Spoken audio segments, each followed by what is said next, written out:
Those are the J-Saints, right? The Rages, the Silkies, the Wrongs, the Lacey's, the Means, you know what I mean? And those people, we are still like this, right? It wasn't on no bad blood, like, oh, I don't fuck with Ron, fuck you, Ron, I'm out. Or it wasn't any of that. It's like, and I can't really get into what it was, but the silver lining and the reason that I feel good and feel hopeful going forward is because that group, this group that we have built around each other, not just the talent, with people around us as well, right? Like that Betsy, the Rays, the Gillies, you know? Like we're that's us. That's what phase was, you know what I mean? And it hurts me. It hurts like the kid in me, like the child me that wanted to join phase so bad, that grinded so hard for it, and now I'm leaving it. That's the part that hurts, you know. Cause y'all know my story.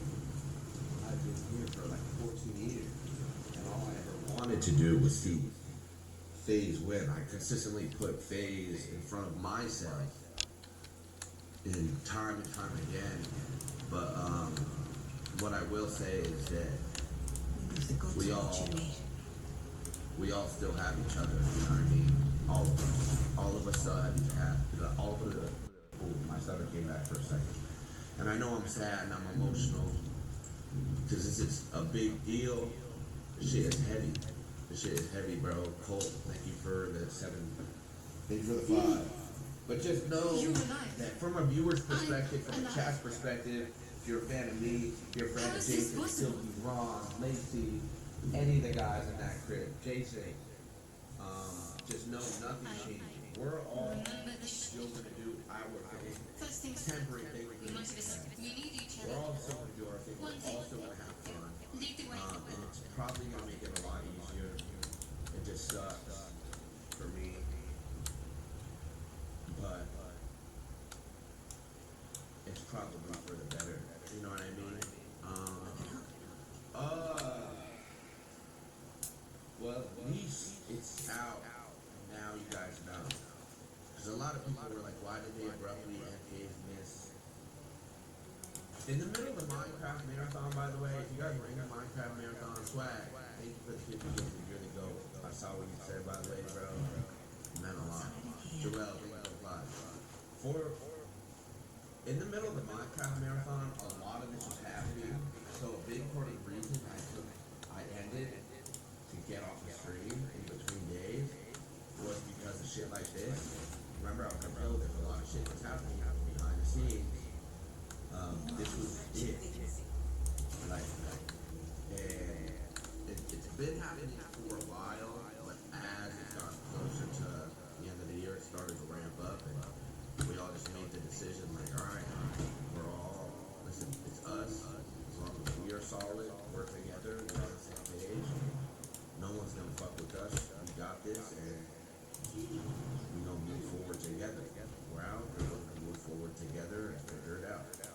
And yeah, I think, and don't worry, Rug is good. Rug is good. I promise you, I've spoken to Rug a few times. I can't say too much on it, but trust me, Rug is good. Say something, the 100 gifted, my boy. I love you, bro. Approach the sigil on the stone. He's one of the people who Magic glitters and swirls from it already. Check my sure. But yeah, it was a short stream. I'm sorry. It's emotional. Have fun. But now we can get back to the program. Alright. I just want to get this off my chest. And let y'all know how I feel. And how all the guys feel. About an Elf is a point-and-clickish visual novel-ish game of gigantossum proportions. Do you have what it takes takes to have what it takes? If so, maybe you too can find the Elftopia. This is some weird indie art type crap type game, aka my favorite type of game, about an elf. Look, it's a marble. What a marble from Pikmin 2. The story goes like,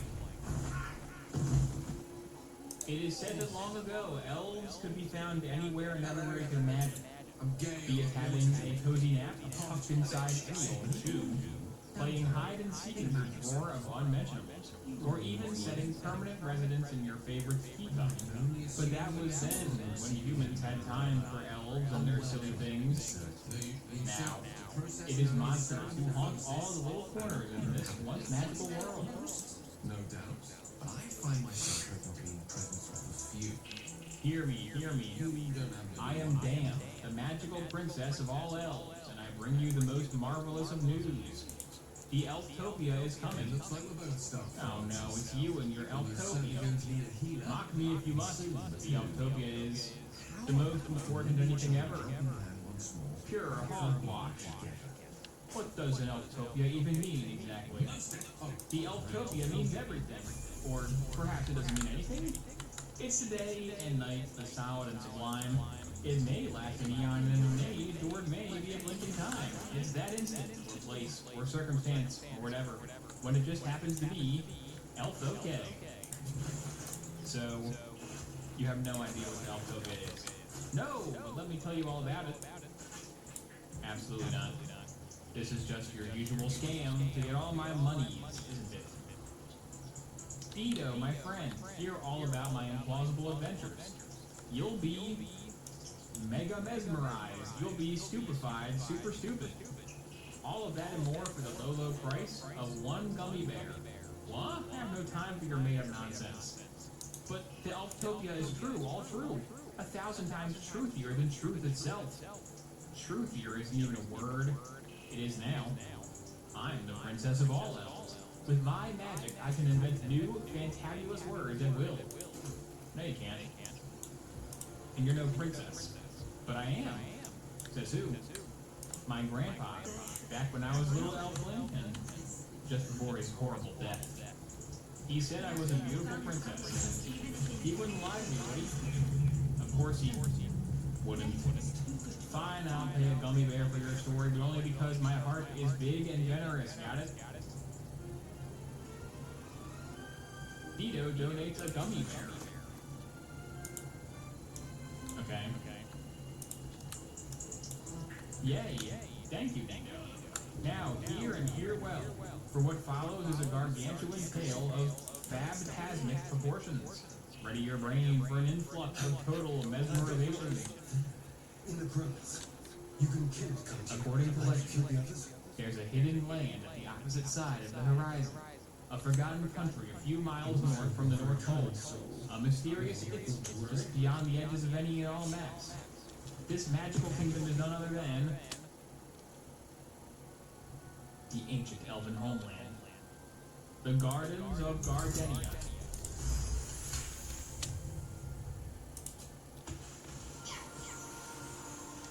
I saw you, or did you? And those tentacle freaks, did you? Oh my god. You'll talk. Your mind will try to. It's beautiful. What's that? What's going on? Behold any, behold all. It is I, Princess Dan. I'm back to reclaim the lost elven kingdom from the clutches of evil monsters. Then, only then, the Elftopia will begin. That's the plan, anyway. Am I powerful enough to fight all evils, defeat all monsters, all by myself? If only I could find at least one more brave warrior to join in my quest. It hasn't Meow. happened yet. What's that? A cat. Oh no. Cats eat small creatures, and elves are small creatures. I'm an elf. You're about to be eaten. Quick, do something. You know, and you seem like all If I right. close my eyes, I accept. does it almost feel like nothing changed at all?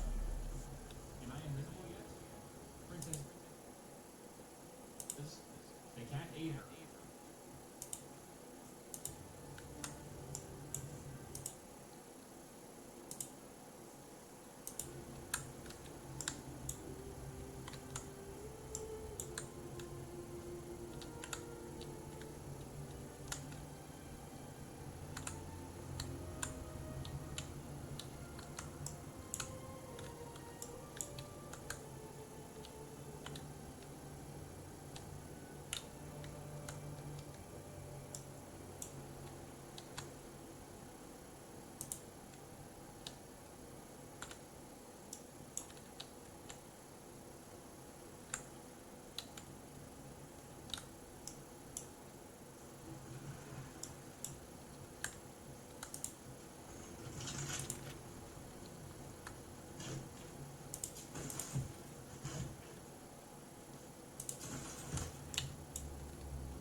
We should check it out. But be careful.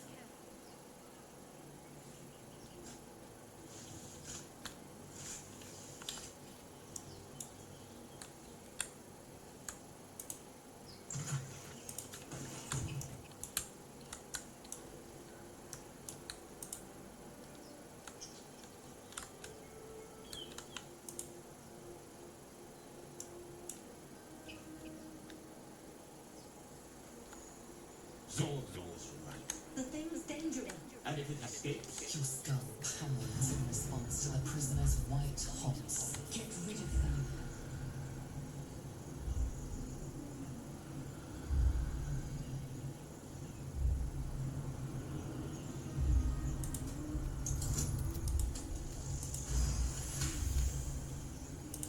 she's right. Let's go. We need to check out that blast. You didn't hear it. Shook our camp good, so we came for a look.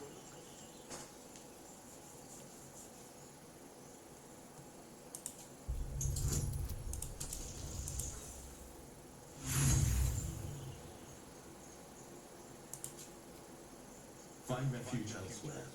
We've enough mouths to feed. Nymessa, come.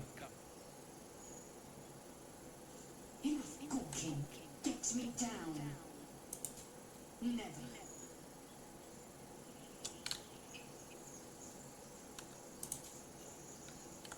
Observe.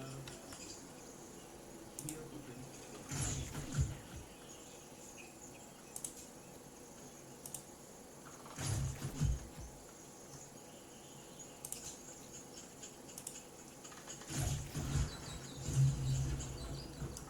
The tadpole hasn't yet scrambled all your stuff, but the longer we wait, my people possess the She obviously sees your kindness as weakness. Don't let her take advantage.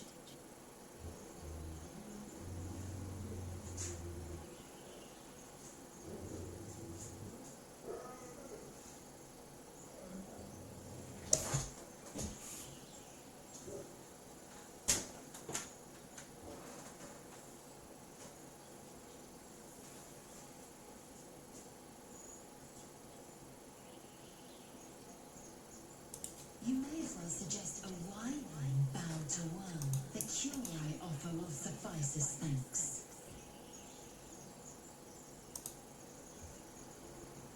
The party's full. You'll need to make room. If I must.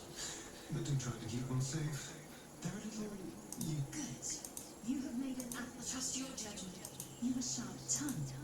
Come. The horned ones mentioned a camp. One there, this Zoru, has seen Gekianki. A crash must be near. We will ask this Zoru where...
Open the bloody gate!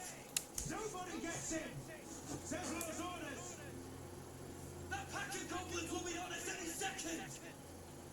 What's going on? Goblins are on our tail!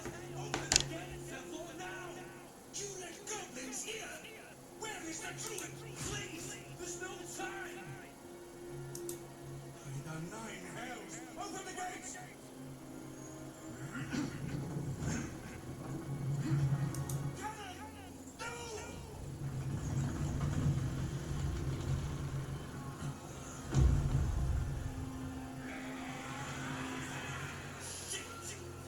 Form of eye!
watching.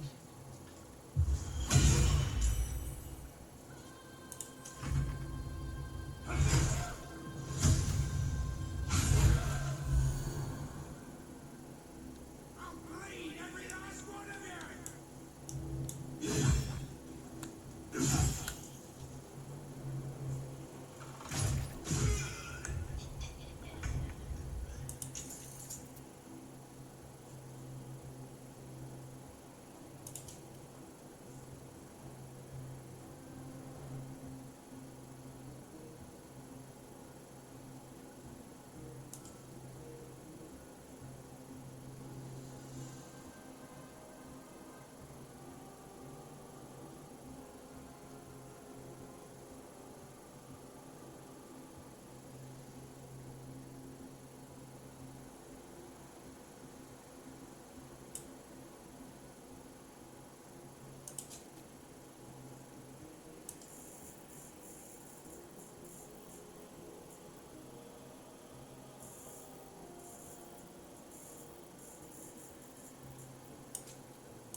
That was the last of them.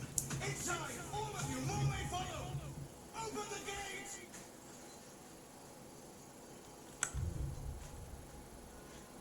Congratulations. I wonder what they wanted here, other than bloodshed. Taste of goblins to come, I fear. Must be a hall nearby.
Paladin didn't make it.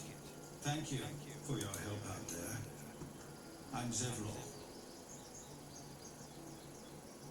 Then you'll have better luck looting the goblin. Whatever your business, I'd see this attack will only strengthen their resolve.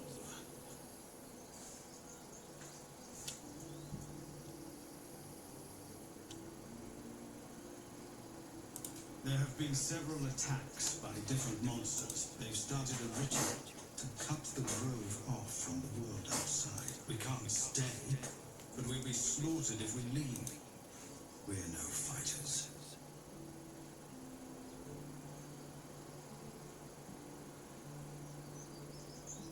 We're refugees from Elturel. We took shelter here after gnomes attacked us on the road. We were bound for Baldur's Gate, and it was too late to turn back. The Descent, an infernal conspiracy that had seen the entire city of Elturel briefly dragged to the hells.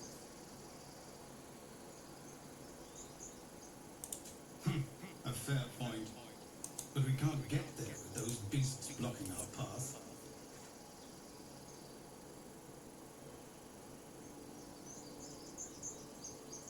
Thank you again, if you'll excuse.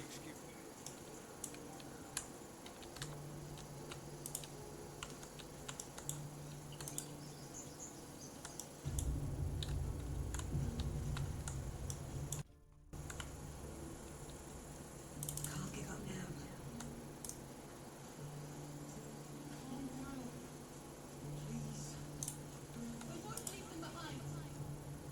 Well met. Is there anything you need? Act fast if you do. The ritual will be complete before too long. Just some bits and bobs I know you need.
Let's get on with it.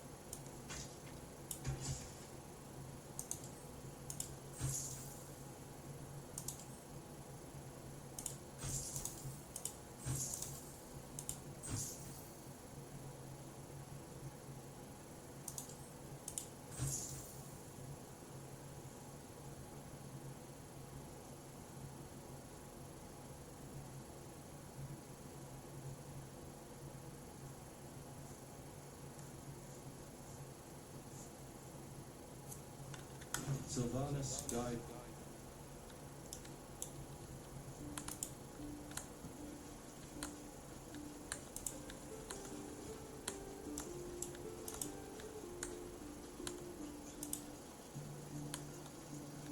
tieflings prove fragile. I've a mind to end their misery myself.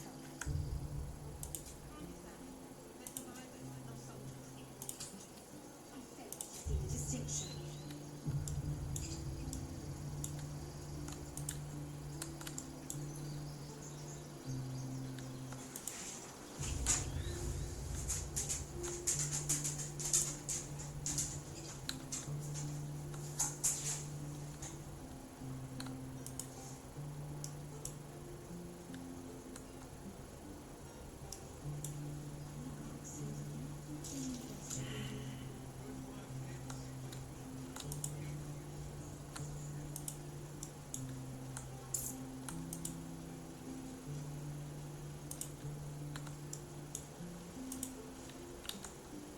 Please, less room. It is forbidden. Let my door. Caesar!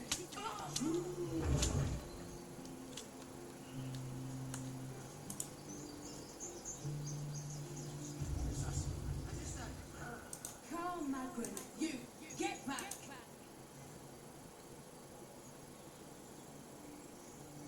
No, and don't A moment, Giona. What? You. Apparently Korga wants to see you.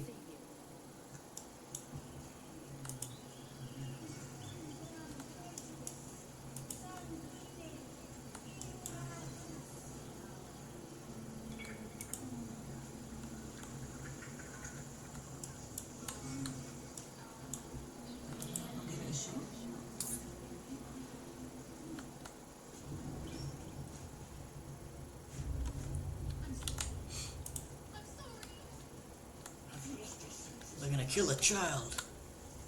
I'll save her. Please. I'm sorry.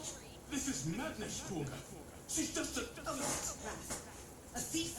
A poison? A threat? I will imprison the devil. And I will cast out every stranger.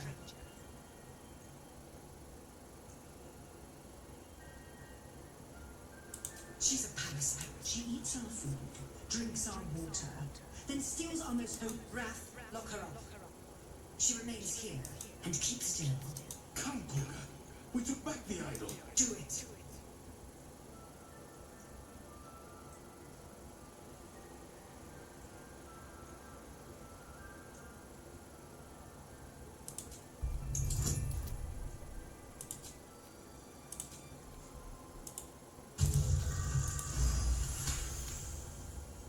Very well.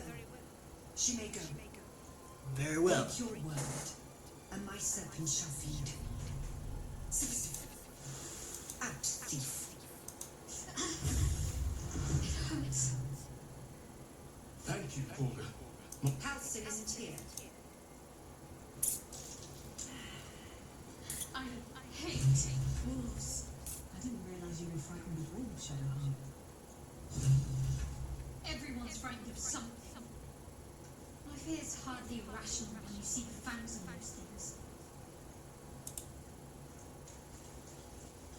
Go on. Say it. You think I'm a monster? First you urge grace, then you speak truth. A shame the grace period ends. No matter. I took back the idol of Sylvanus, and the rite is resumed. We will seal the grove, free from harm, free of intruders.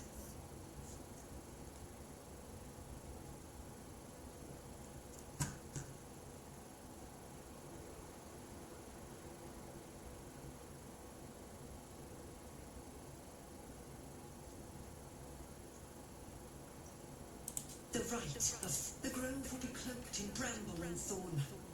None of this can happen while outlanders infect us. Sylvanus demands that we choke them out.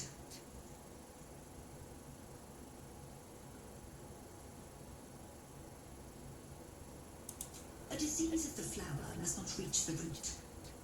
Pluck teachings of Sylvanus. You must agree.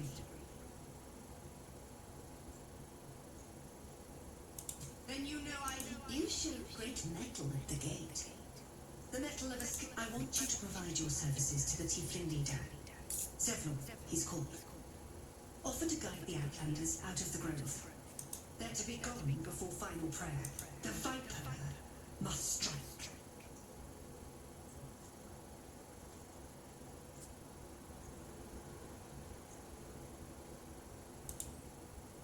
You will do more.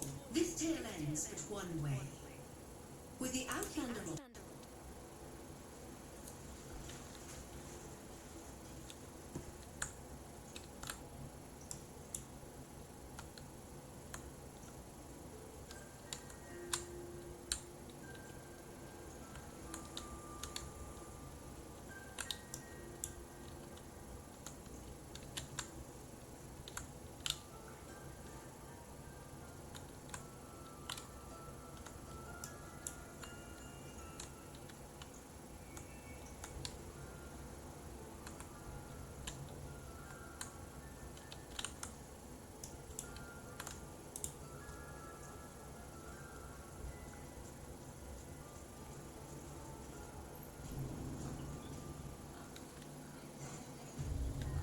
Find our master.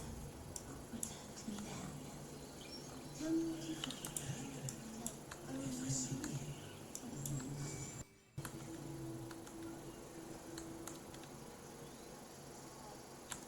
I do wish I could understand you.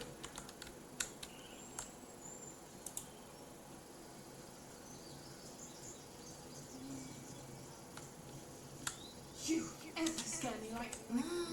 Our little Hellion told us what happened. Thank you. Don't know what we'd do without her. I did, but I was robbed. Maori. Thank you.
Such a pretty song.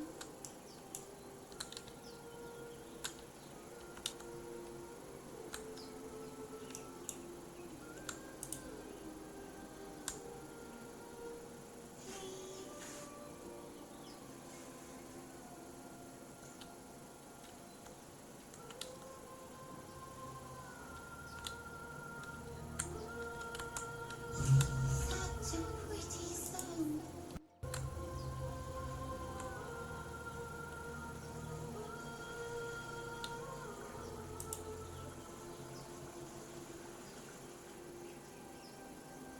Shh. Listen. A sweet melody beckons you. It vibrates with magic. A harpy's charm.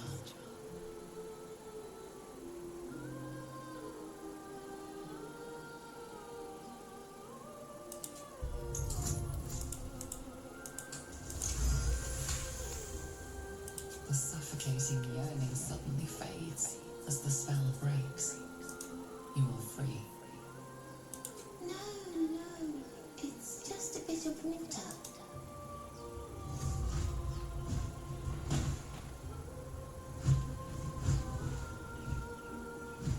Yes, everything's gonna be fine.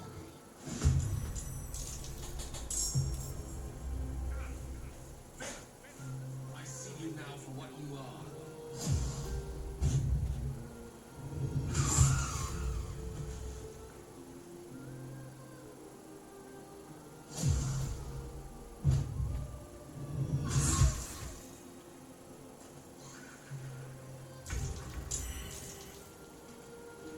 I was not expecting this.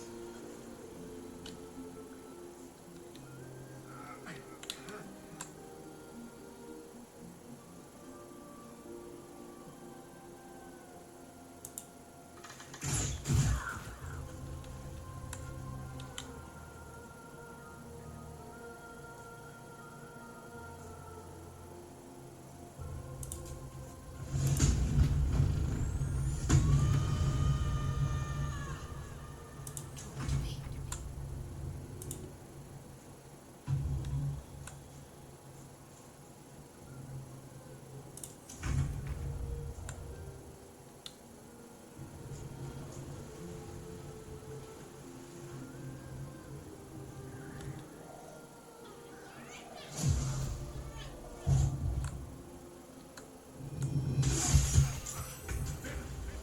I see you now for what you are.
Dance upon the stars tonight.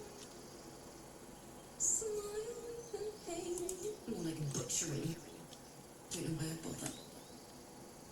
No, I'm moments away from grisly death at the hands of this bloody song. I can't. Nothing fits, you know? It can't hurt. I have her, my teacher, thinking of it. Wait. Words of mine will turn to add that. And thank you for everything.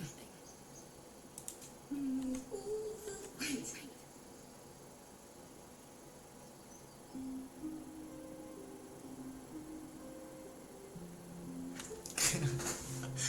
Okay.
still smell it.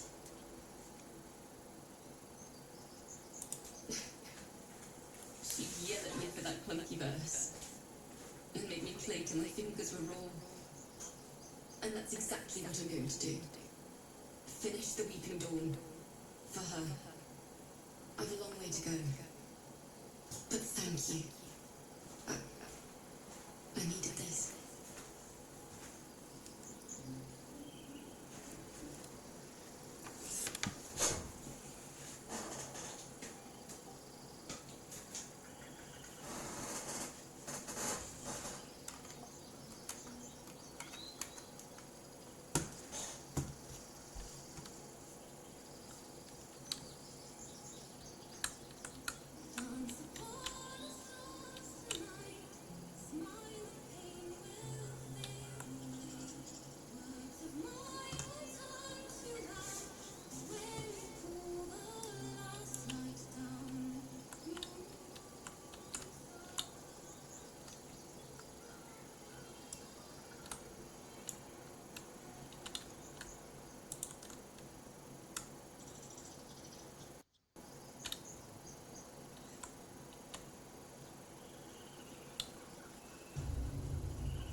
I've got a long road ahead.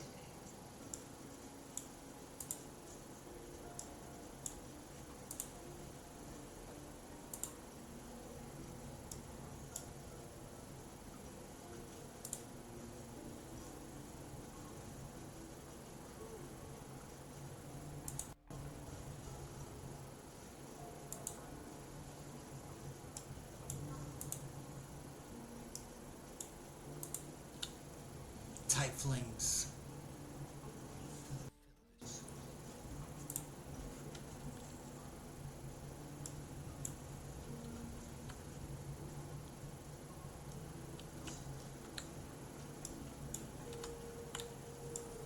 Got a nice looking town.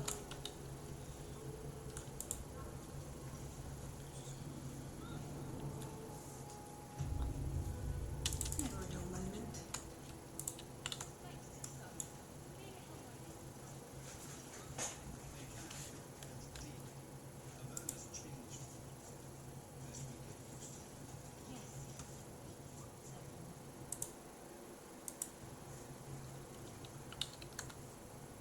I've a lot on my mind. And, well, in it. I want to have a word. I heard what happened. Thank you.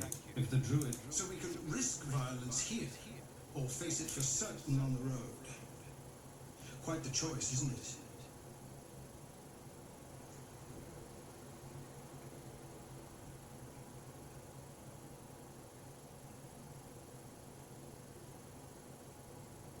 It's good of you to offer. We'd need an army of our own to escort us safely to There may be a way, though. Goblins are somebody must be leading them, bringing discipline to their ranks. Take out that leadership, and it's no small thing to ask, but I've seen you fight. You're equal to the task.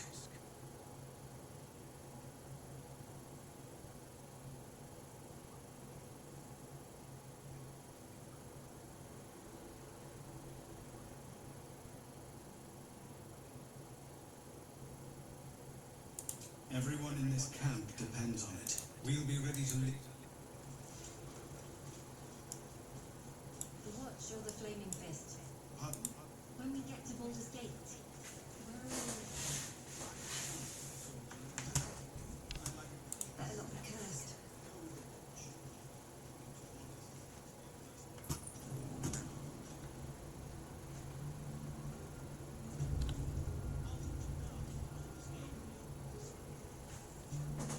That made me ocean boy.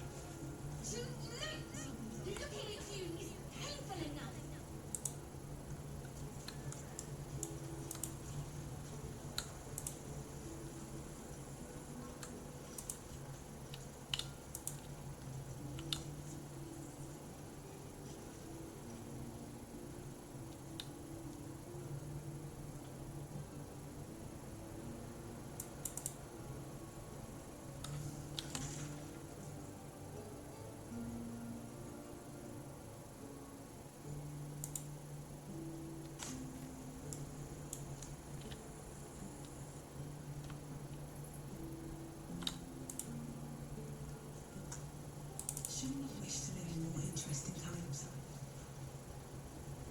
Goblins aren't smart enough to poison their playground.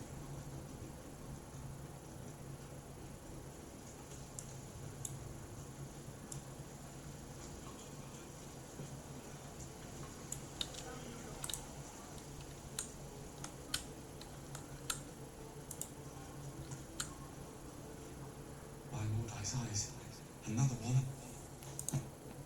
Is this monster with you?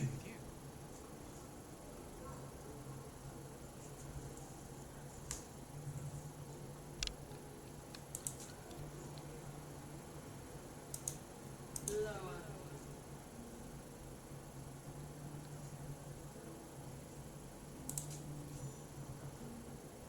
You saw another gift. On the road. Saw us before we saw it. Jammed his blade through Yul's belly. Straight to the other side. No twisting. The map. Show me. Up.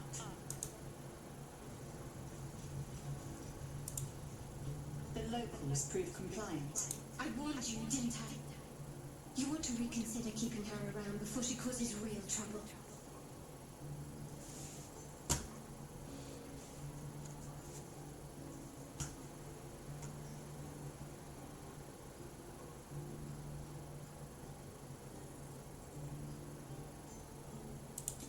Rough.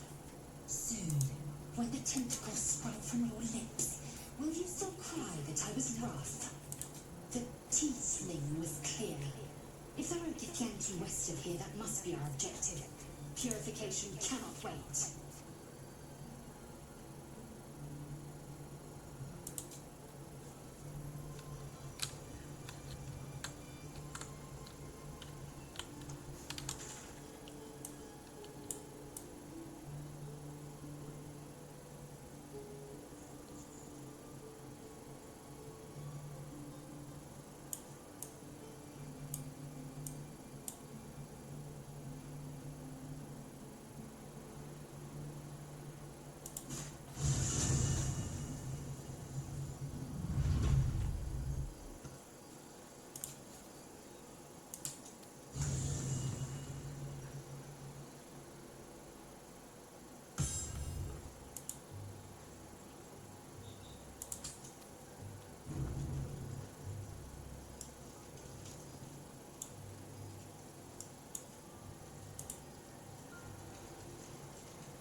It's quite a sight.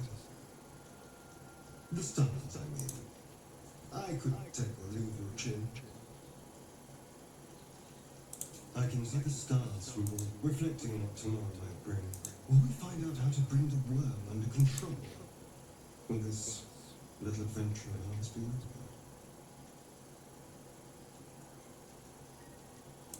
Good. You're quite the ally, after all. True. I'm not easily impressed by people, but you're stronger than I gave you credit for.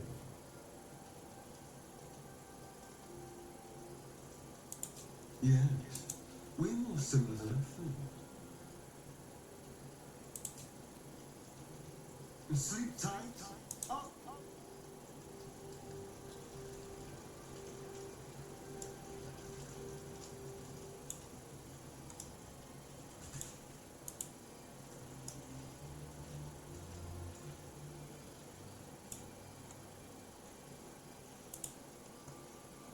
A fine evening. The moonlight hideous. Would that I were doing battle up there, among the tears. Look above. Watch the moon cross the sky. The tears follow behind it. Rocky bodies tumbling through the sea of night. One of them's my crash. Clear. Your curiosity is to be commended. Githyanki are hatched in creches all throughout. It's there I first saw a Kithrakma. But enough of this.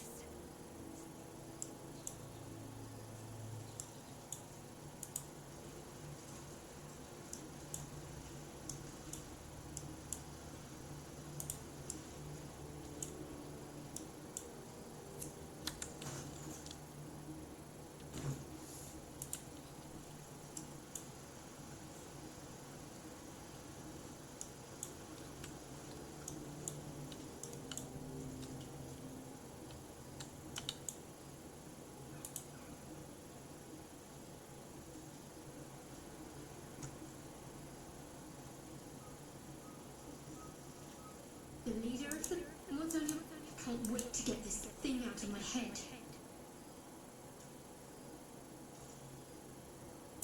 The same.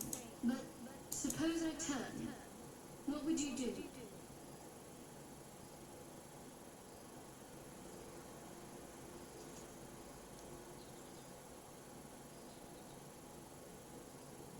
Really? I'd just kill him. Anyway, get some rest. Try not to dream about time, you know?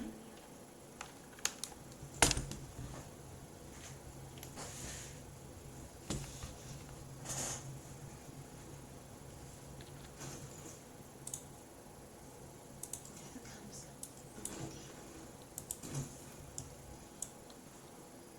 Still breathing, despite everything.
arrival isn't such a distant prospect.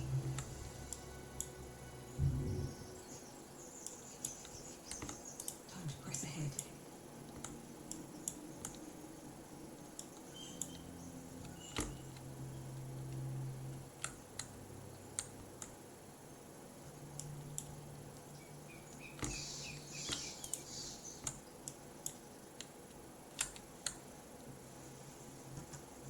All's well that ends. Not as bad as it could have. Anything of use?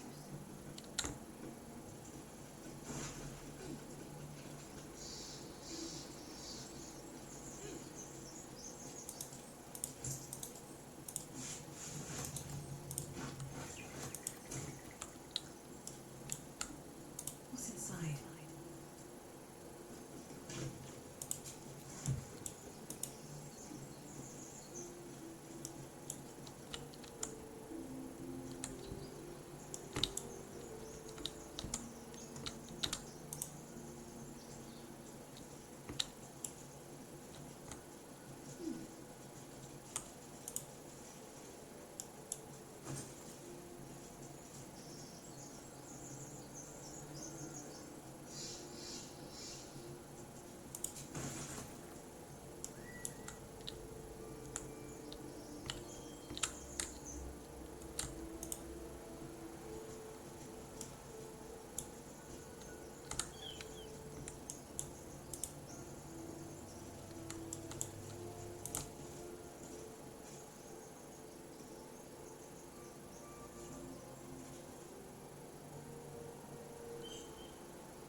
That should more than suffice.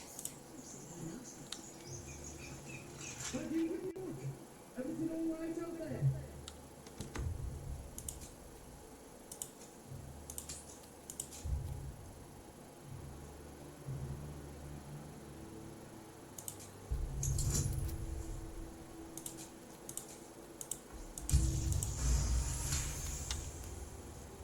You sound a bit shaken. Hang on, Mum, find the key.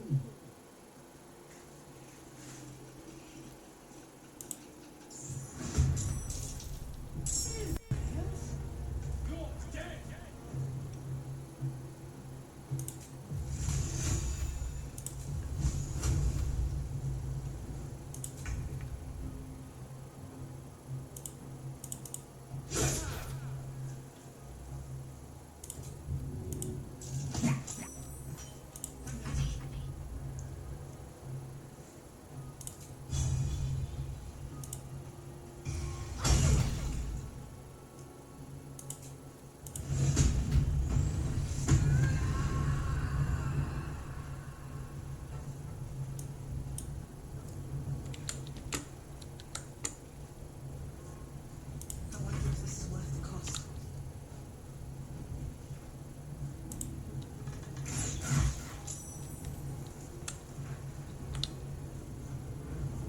Time to strike.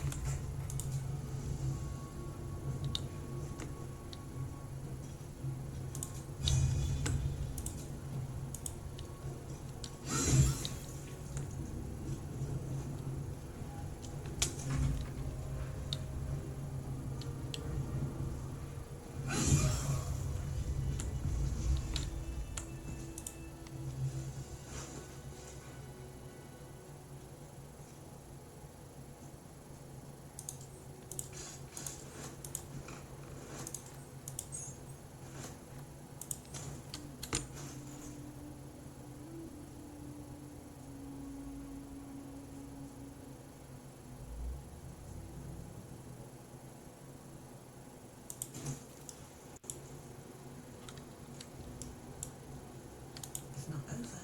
Been through.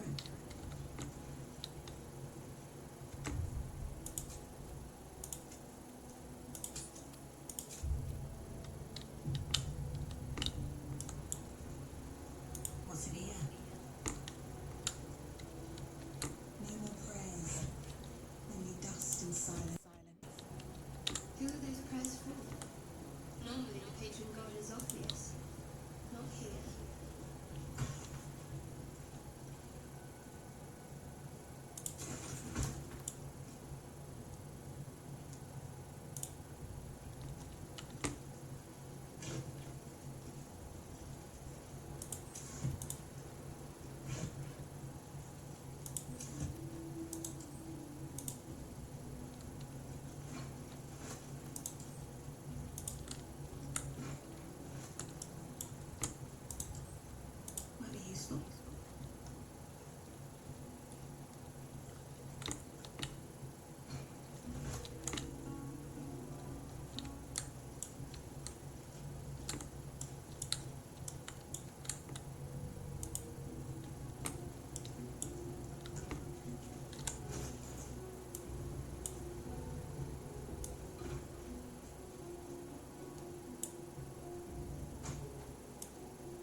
Rotten blades, always sharp. Got to keep moving.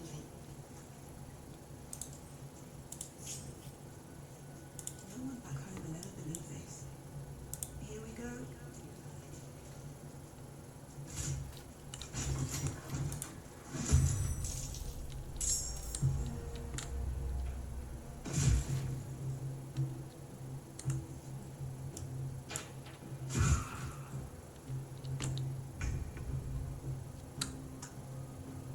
Heading there.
exhausted.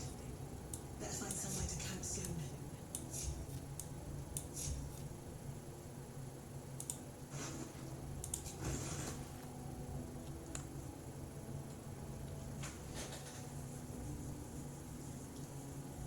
Don't wreck me.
Let's take a gander.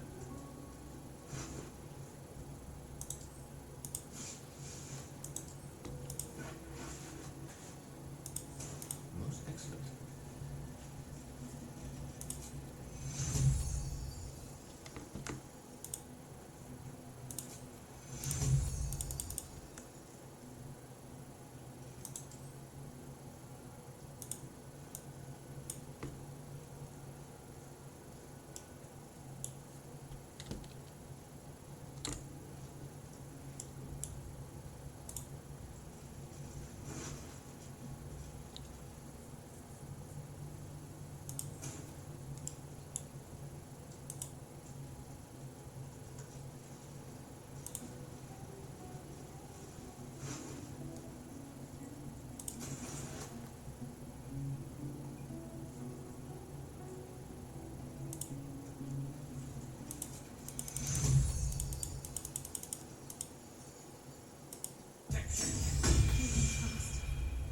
I need healing.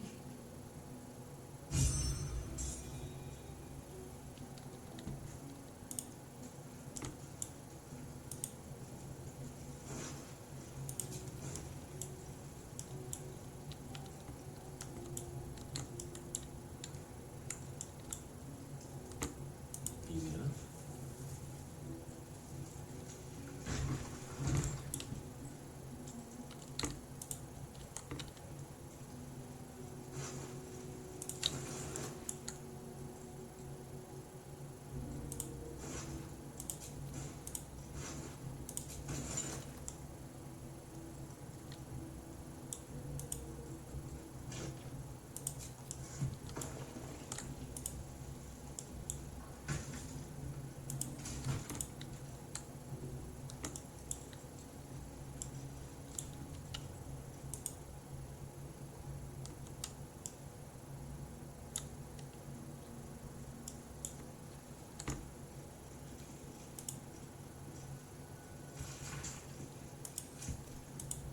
You do not recognize the language on the plaque.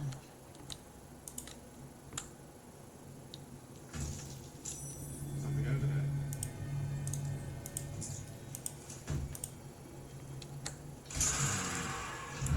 What was that?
traps, please.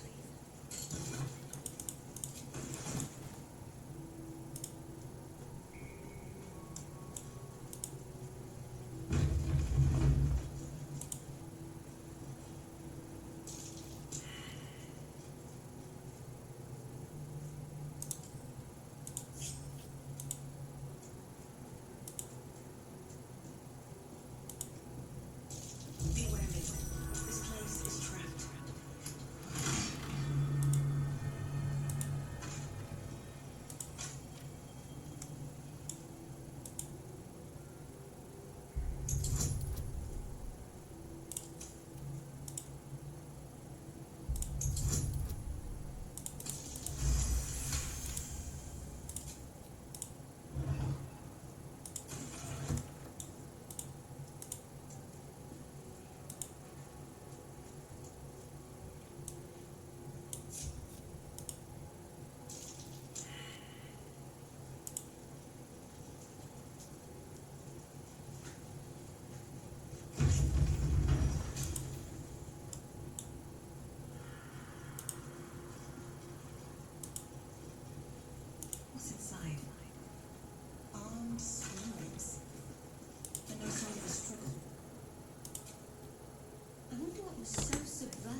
traps, please.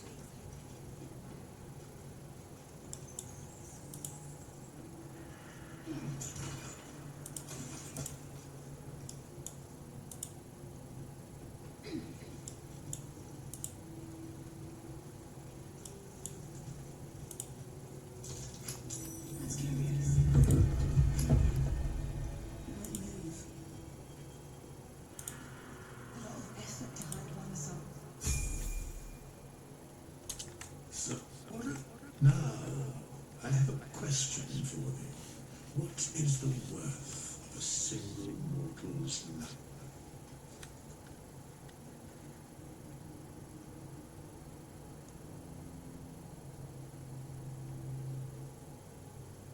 Curia, wilt thou answer my question?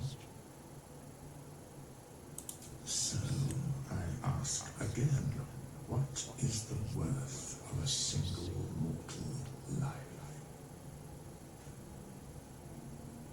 And that very well we will see.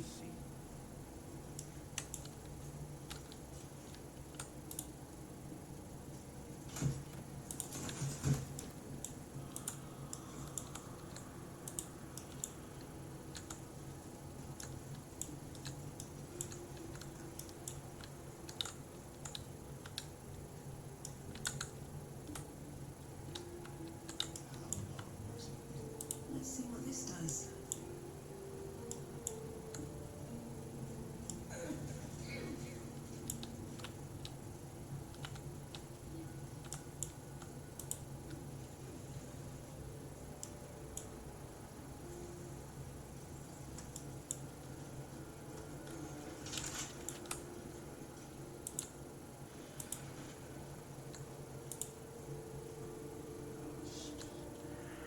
Still comforting after all this time.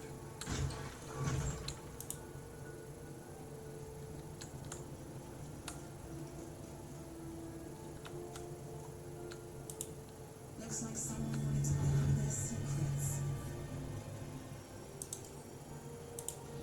Strange green.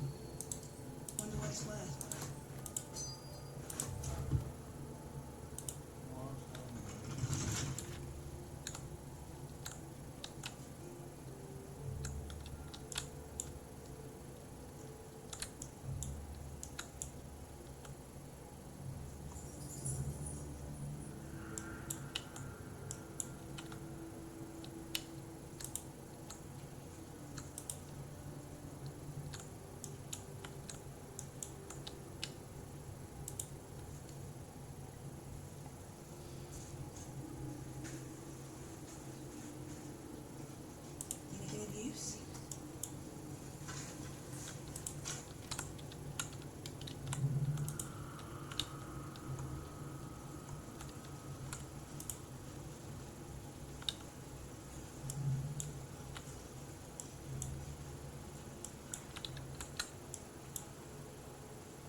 outside?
cool spells.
Summon a friend?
Everybody gets a familiar.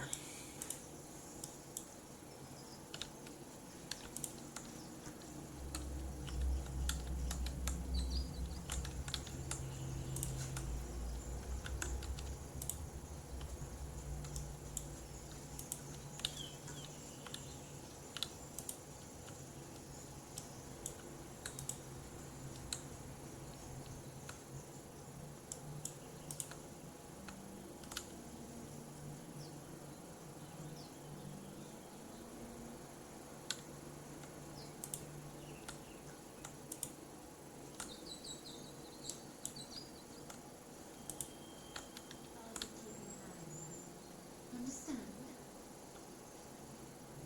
If I choose to kill you, you will not even see it.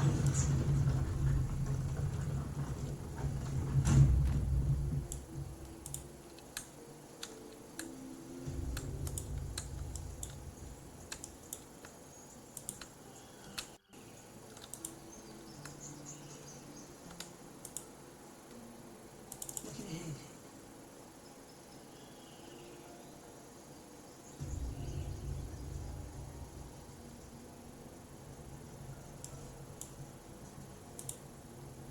Need anything else? Of course. But please, remember, you're not the only one in need.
Sylvanus.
Baldur's Gate 3's launch is just around the corner, and in this video we'll go over a couple of places, races, and topics you may want to know about to help you understand the story a little bit better.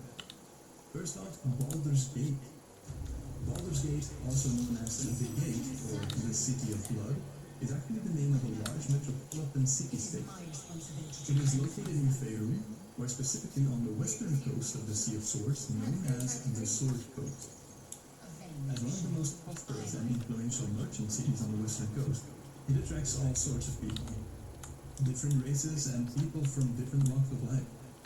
The peace is kept by the Watch, along with a mercenary company known as the Flaming Fist, which is definitely necessary, as with all those different people there, some have said that Baldur's Gate is a viper's nest of schemes and schemers. To the outside eye, however, Baldur's Gate is an impressive sight. As minstrels have described it, it is like a crescent moon wrapping around the great harbor. The region in which it lays is known for its abundance of drizzling rain, and despite its advanced water system mitigating most of this, it is still necessary to line the streets with straw or gravel to avoid slipping. One thing the Baldurians take great pride in is its inclusiveness, and despite its dense population and the less savory folk that might be found, it is remarkably clean and safe for citizens and visitors alike. Despite the city's inclusiveness, there are 3 religions that dominate the city. For favor and safety at sea, the veneration of Umberline has been a mainstay throughout their history. The favor of Timora was often sought for greater wealth and prosperity with regards to trade, gambling, and mercantile endeavors.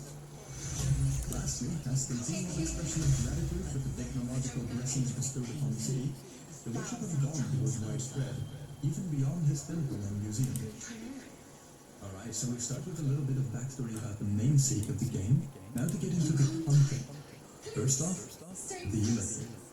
Illithid, also known as Mind Flayers, are a race of sadistic aberrations feared by sentient creatures on many worlds due to their psionic abilities. These creatures seek to expand their dominion over all of the life forms, controlling their minds and feasting on their brains. Literally.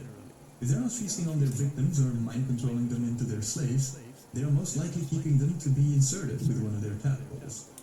The tadpole makes its way through the eye to the brain and nestles there, slowly taking over the body of its host, a process known as ceremorphosis. The humanoid creature loses itself entirely, in both body and mind, becoming a new Illithid of itself.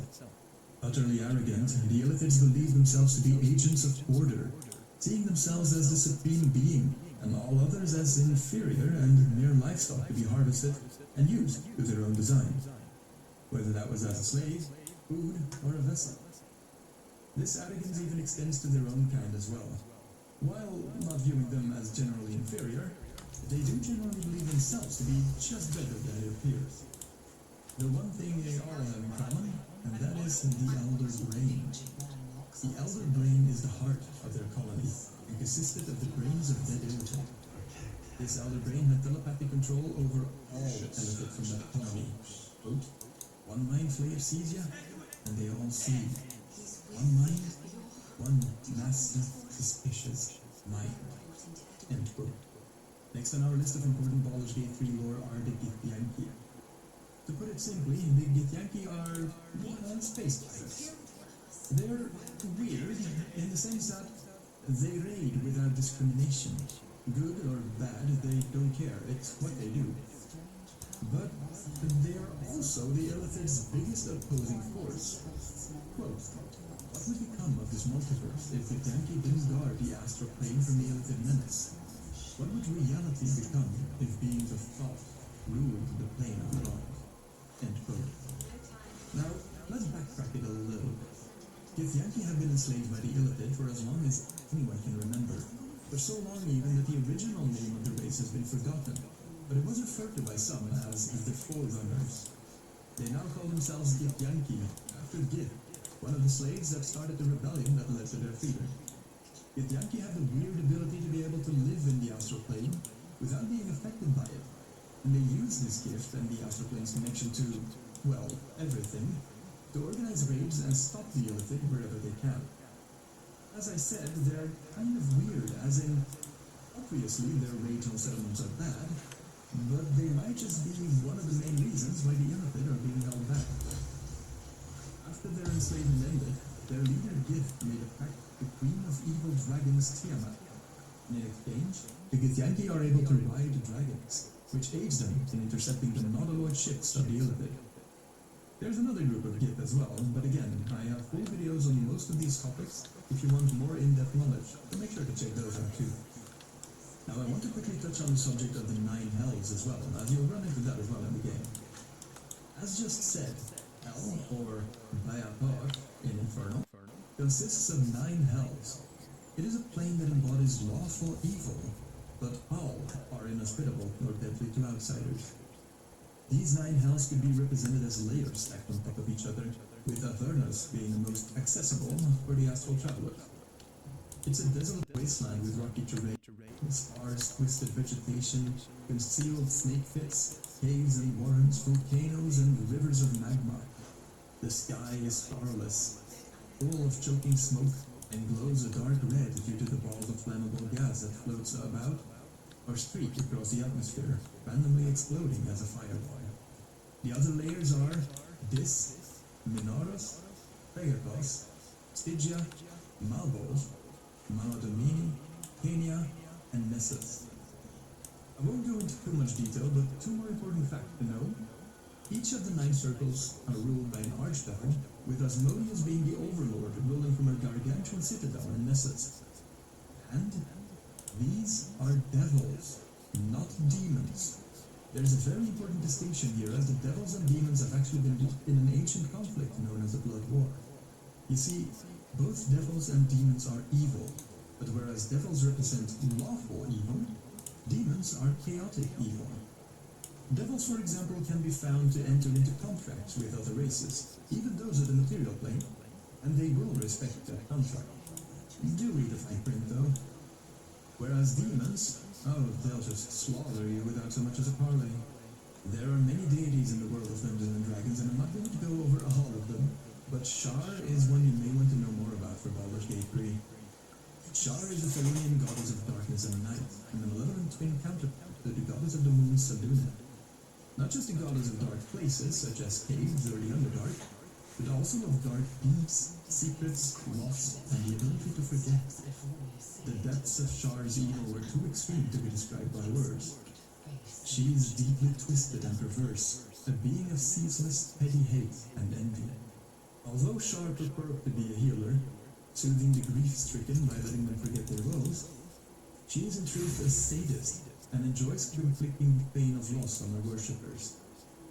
Her alleged help is not the release from that pain, but a numbness to it, the acceptance of it as normal, and the removal of any expectation otherwise. The Lady of Loss doesn't truly believe in healing grief, not even her own, but in harnessing it, in nurturing spite, nursing indignity, and reinforcing regret until minor slights, at least in her mind, become transgressions worthy of bitter vengeance. With all of this, however, it might be curious then to know that not all of Shar's followers are evil as well. Miners, for example, can be found uttering a prayer to Shar for their safety in the darkness of the below, and those hurt by loss or deep emotional pain would pray to her to help ease their pain. There are many races that wander the Forgotten Realms, and I have videos on a lot of them, but I do think it's important to mention the tieflings in this video as well, as you'll run into them quite soon, and interactions with them might leave you wondering. Tieflings have seen some changes over the editions, but in 5th edition, where Baldur's Gate 3 is based on, they are human-based plane touch, most often through descent from fiends, demons, devils, or evil deities who had bred with humans. This could even be dormant for generations before manifesting somewhere down the line.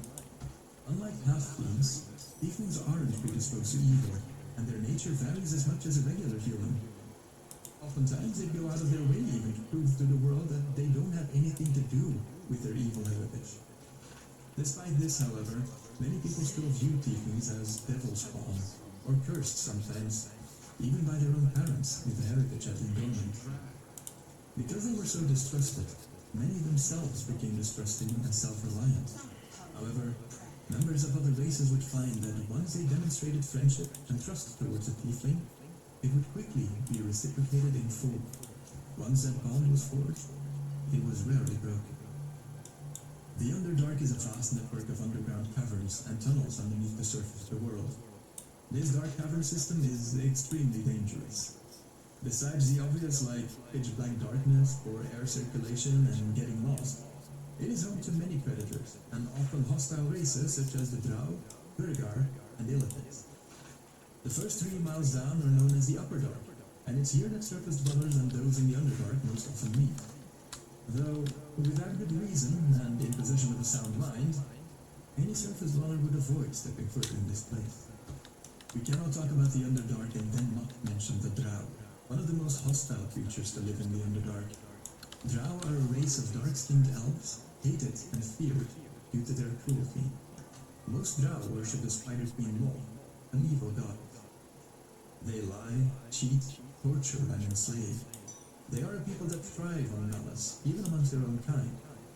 Drow society is ruled by matriarchs, as males are despised by their goddess Lol.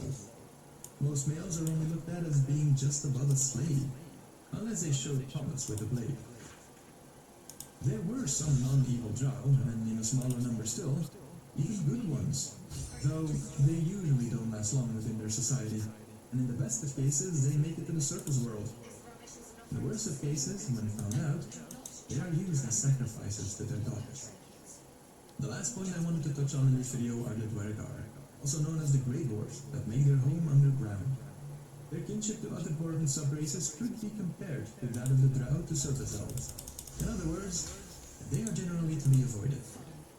They are as crafty and hardy as any dwarf, but with a strong sense of hatred and will for revenge.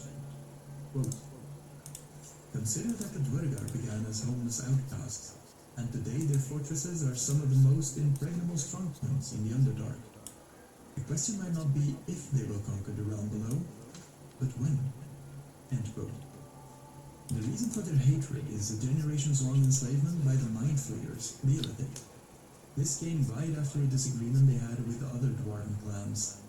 After breaking free from their captivity, they started carving out a new home for themselves in the Underdark, though faced constant opposition from its denizens such as the Drow and the Illithid.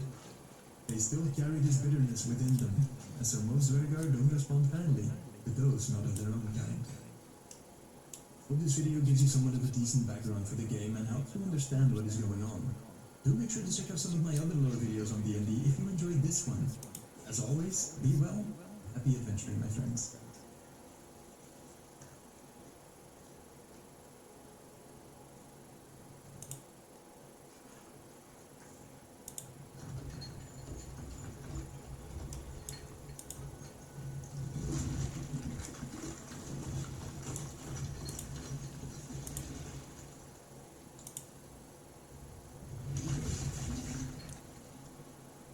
Baldur's Gate 3 has been out for a little while now, and I, along with a lot of other people, have been enjoying it quite a lot.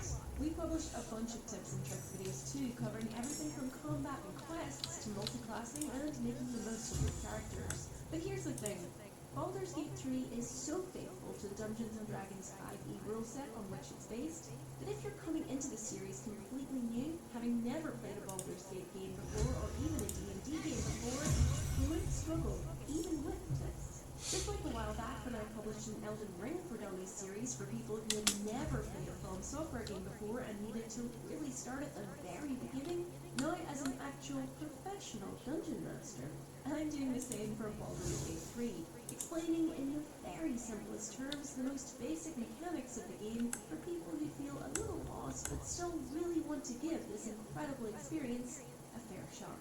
There's absolutely no shame in feeling lost either, by the way. A lot of even the really basic systems here might seem obvious to a D&D player, but not so much if you don't have that certain knowledge. So let's strip it right back to the very beginning for anyone who might be struggling still. This is Baldur's Gate 3 for Dummies. That is, anyone who just needs a little bit of a helping hand from someone in the know, explaining the things that Florian might not. To explain how Baldur's Gate 3 works, let me first explain a little bit about how Dungeons & Dragons 5e, that is the current standard rule set, also works.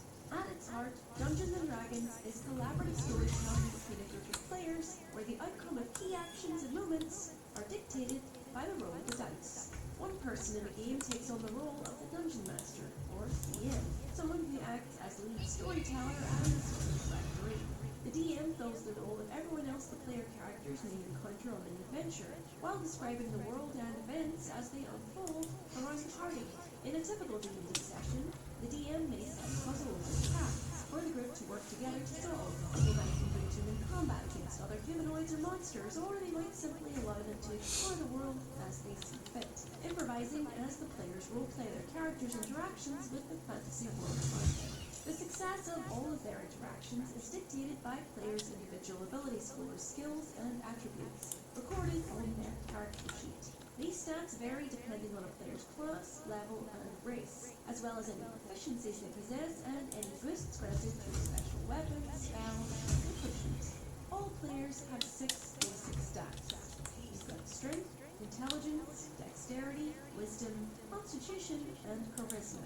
From these, different skills derived from those 6 stats are also listed on the character sheet. Intimidation and persuasion branch out from charisma, for example, and history and investigation from intelligence. Now, all of these stats and skills have a numerical value attached to them that signifies a player's aptitude in that stat, and different classes are more naturally inclined towards certain stats than others, because these stats literally drive their key abilities. When the DM presents a party with a problem, let's say a door is locked, for instance, players must use their creativity in tandem with their special skills to overcome it. So, where a melee fighter could smash the door down because they are naturally stronger, a rogue might use their superior dexterity to try and pick the lock. But then, depending on other factors and special items, players could always try to find a different way entirely. A bard or another high charisma class could try and charm someone into unlocking the door for them, or a druid might shapeshift into a spider and try to crawl under the frame. In any case, once the player knows what it is they want to attempt, the DM will have them roll an ability check with a 20-sided dice, or a d20. Every action they attempt will have a number signifying its difficulty attributed to it based on general rules and the DM's own discretion. The larger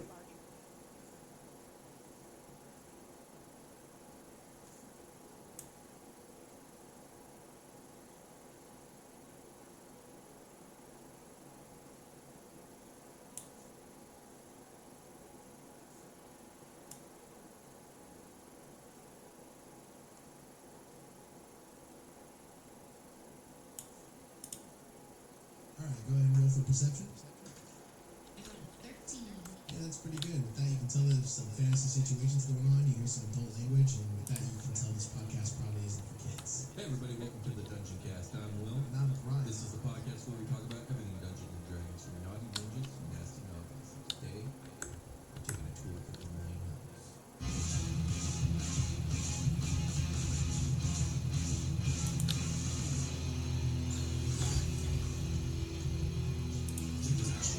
Alright, Brandon.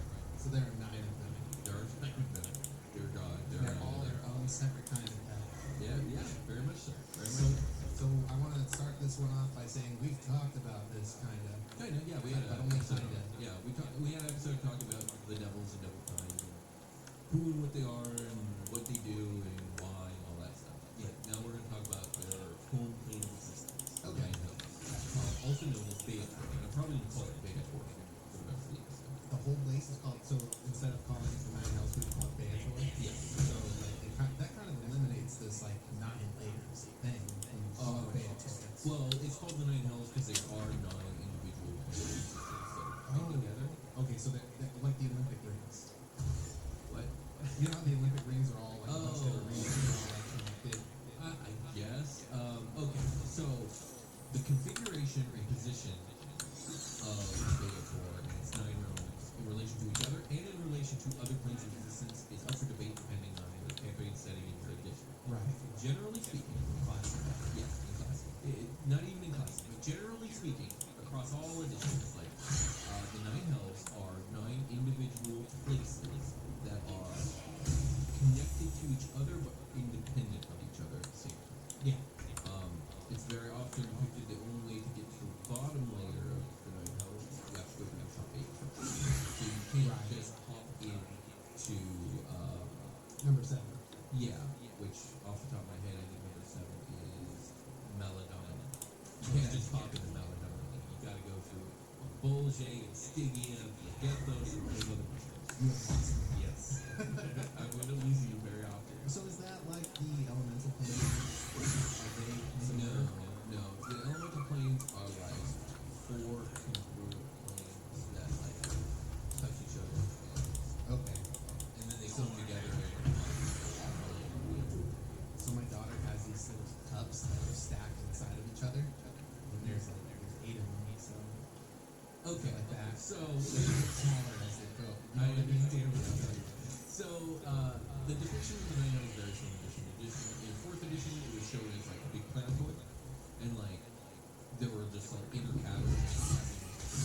I don't really like this edition. In some, they're just infinite planes that are like have portals to each other, Right. kind of like the Abyss. Like Super Mario. Yeah, kind of. And in other editions, they're shown as like flat discs that are literally like hovering above each other. Okay, see that, I think in Dante's Inferno, they're literal like rings. They're called the rings of hell, I think. Now, is it Dante's Inferno or is it called the Divine Comedy? It's both. It's Dante's Inferno, the Divine Comedy. Oh, I see. Shit. I thought it was called the Divine Comedy. I don't want to say I read it in high school because I read it after high school, I read it in college, but like, even that, it's a little bit. What, basically, the last one was like the mouth of Satan, or whatever. Okay. And that was like the last. I'm not intimately familiar with Dante's Inferno. Apparently not. But I'm sure you will see as we keep talking about these things, I'm sure there's parallels to what happens in that when we get into it. Yeah, like in one there's a bunch of snakes that bite people and turn into snakes. There's nothing like that. Okay. Okay, so this is the lawful evil plane of existence where devils live. Right. Because demons are chaotic, right? Demons are chaotic. And so these are like the lawful evil counterparts. Yes. And there are other negative planes of existence. Acheron and Gehenna are 2 others, and they are the 2 that supposedly order the night. So, okay, the Night Elves are made up of 9 unique layers. This is a deity-ish level entity called the Archduke in charge of the entire layer. Right. They're the 9 most powerful beings in all of Aetor, with Asmodeus as the king of it all. He's the king of it all. He's the ruler of the Nephilim. And Lives in the deepest, darkest place. yeah, he lives in Nephis, the deepest layer. You must pass through all of those to get to him. Though it is a plane of evil, cruelty, and torture, it is also a place of rigid order and hierarchy. Right. Laws, a lot of bureaucracy, a lot of emotions and demotions, as we talked about in this episode. Very corporate. That being said, it is still an incredibly abyss-like environment that's completely inhospitable and dreadful. Devils make up like 99% of the population, obviously, but mortals can it's not entirely well. It is kind of spelled out in specific layers. But generally speaking, non-devil planes, especially mortals, are completely not welcome without a letter of safe passage, a contract. And the letters of safe passage, for instance, Mammon can give safe passage his layers specifically. That's okay. So I just did the son of Satan or whatever. My mom from Constantine. The names of all the archdevils are going to be stuff because a lot of them are just multiple names for Satan and for other. A bunch of different Satans. Yeah, exactly. But he can't sign a red passage through the letter of Sis or Spader. He wants that. Okay. So like to get to him, you have to get letters of safe passage from the other 2 from Val and Spader first. I'm already like sick of the bureaucracy. Yeah, except for Asmodeus, of course. If you have a writ from him, you're good. Yeah. You're good. The CEO. So that being said, any general questions about Aetor before we just dive into the first layer? I'm ready to jump off this guy. So we're gonna dive into the first layer. I guess the first layer is my favorite layer. If you can have a favorite layer. Definitely, if I had to choose a layer to live on, it's number 1. Okay, sure. Avernus. It is a charred and desolate wasteland of ash and fire. The sky glows red and is smoky. Chokes the breeze. Constantine. Yeah. Where he goes to hell. Fireballs fall at random here. There's rivers of magma that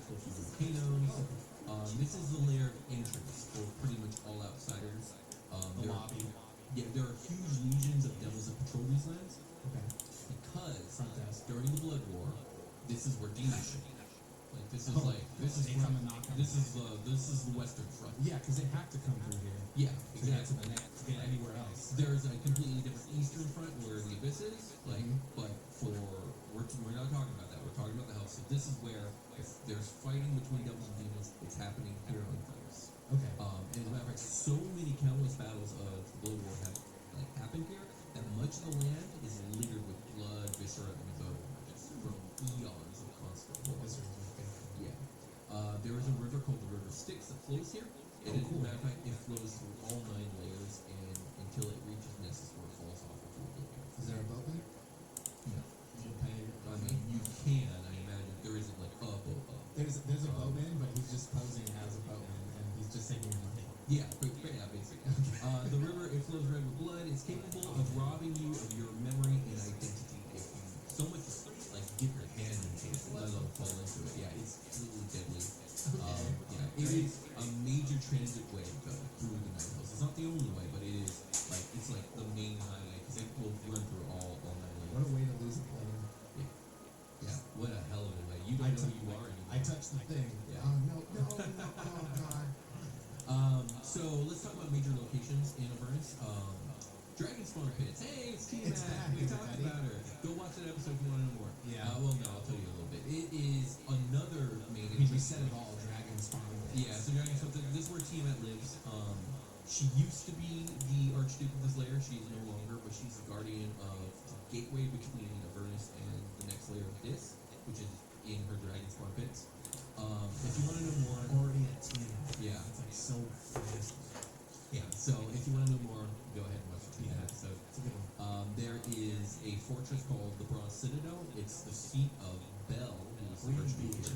His power and his armies. That's cool. There is there's an area called the Maggot Pit, which is a 1,000-foot wide pit of magical infernal larvae. This is the less good one. Okay, so like each layer has like an area where souls are being transformed. Remember we talked about how mortal souls get tortured and mangled till they lose their identity. Yeah. This is where that happens. Not Dimmiers. Literally. But here at the Maggot Pit is where they do it in Avernus, and they're like these larvae looking things. It's really gross.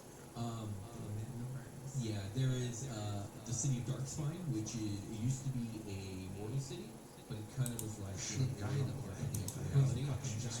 It ended up getting sucked into Avernus, and all the people with it. So there are some mortals that live here, and it sucks. Well, like, okay, you like live, like, Very well. what timeline would that be then? Like, What I'm giving you today is basically an amalgamation of lore from all kinds of different bits. It's like basically what I did was I read through Planescape, I read through Forgotten Realms, I read through Greyhawk Wikipedia, I read through the Fiend Folio of 3.5, I read through the Manual of the Planes in 4th edition, and then I also just googled specific questions I had, and all the most common answers from all these sources are what I put in.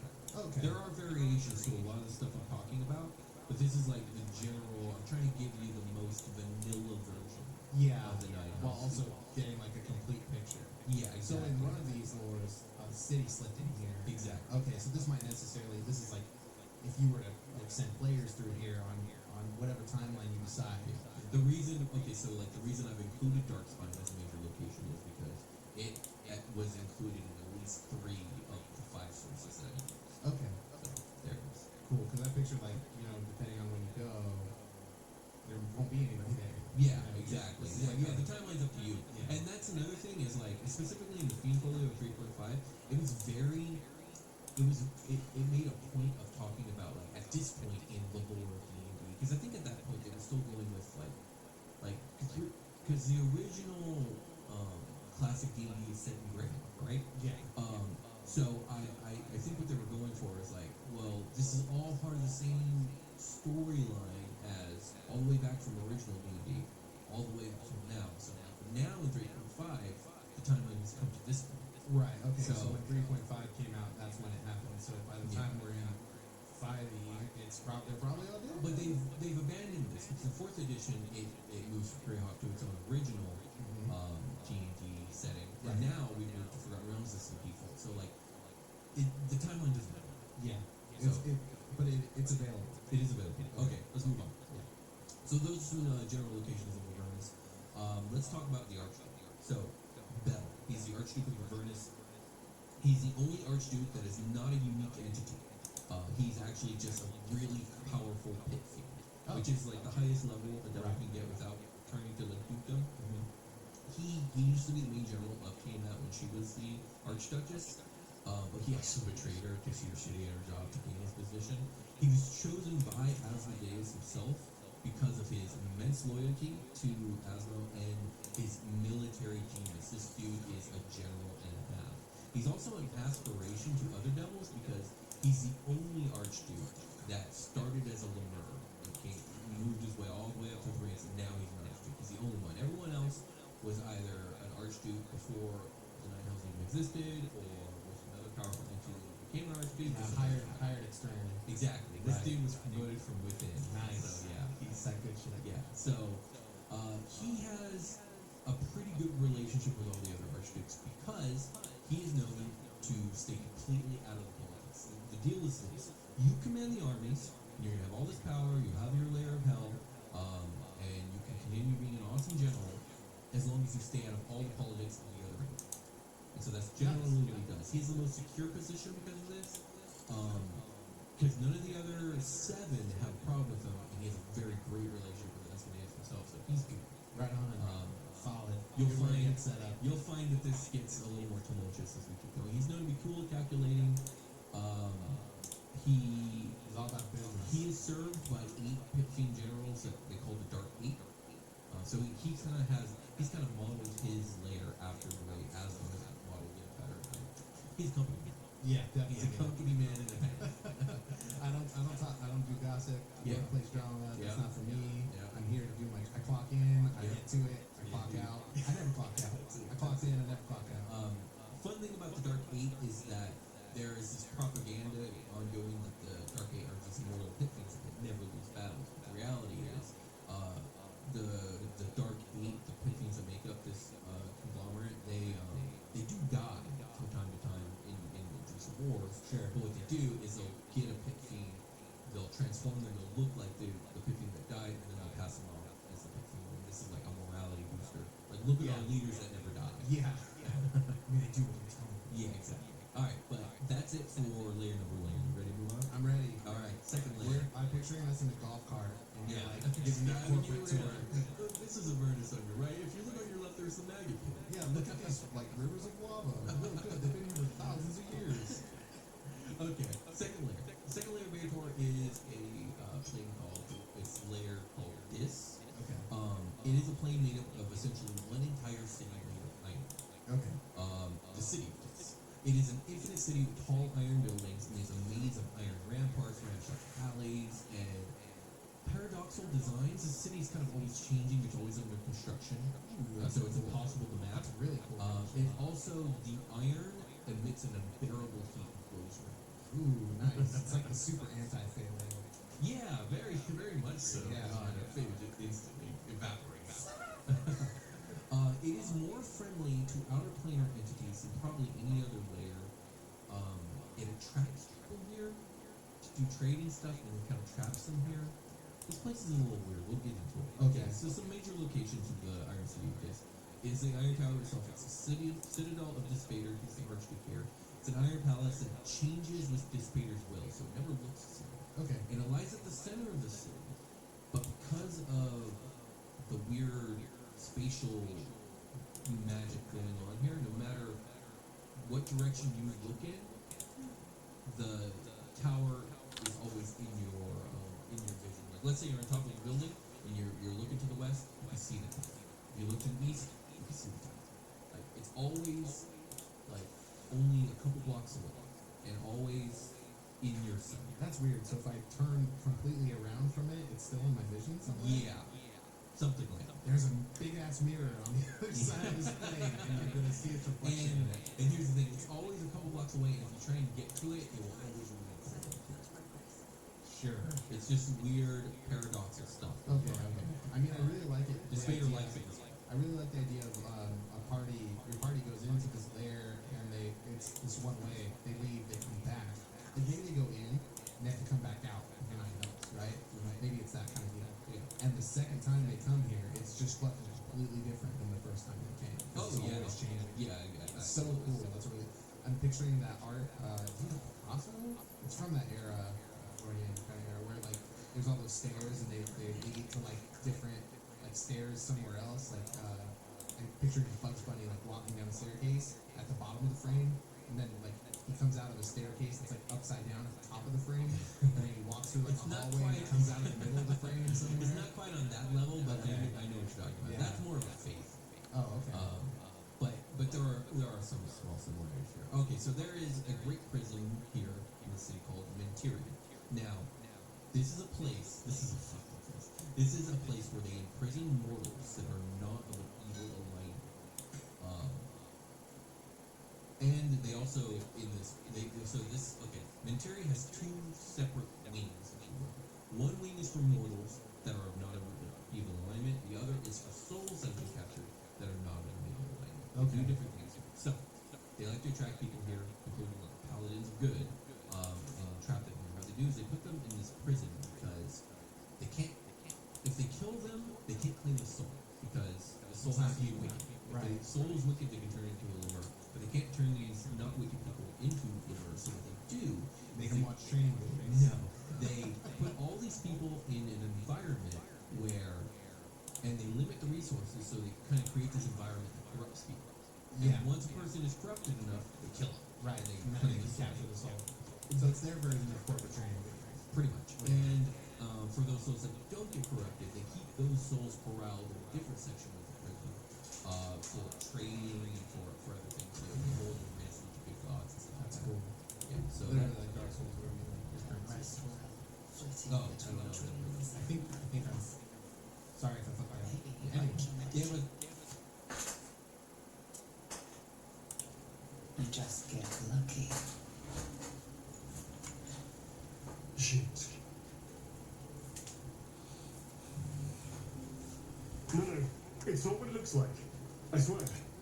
I wasn't going to hurt you. There, in the dim firelight, you see him for what he really is. A vampire, a slave to sanguine hunger.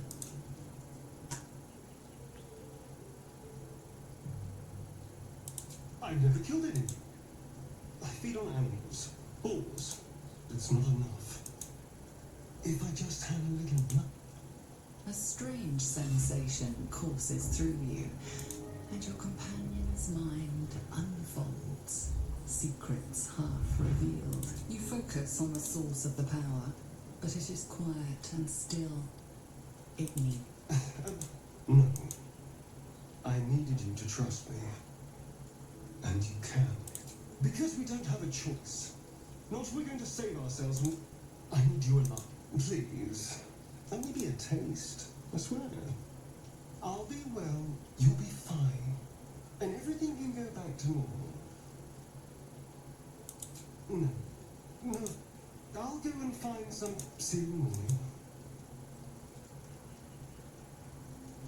You watch him stalk away, slumped, sulking.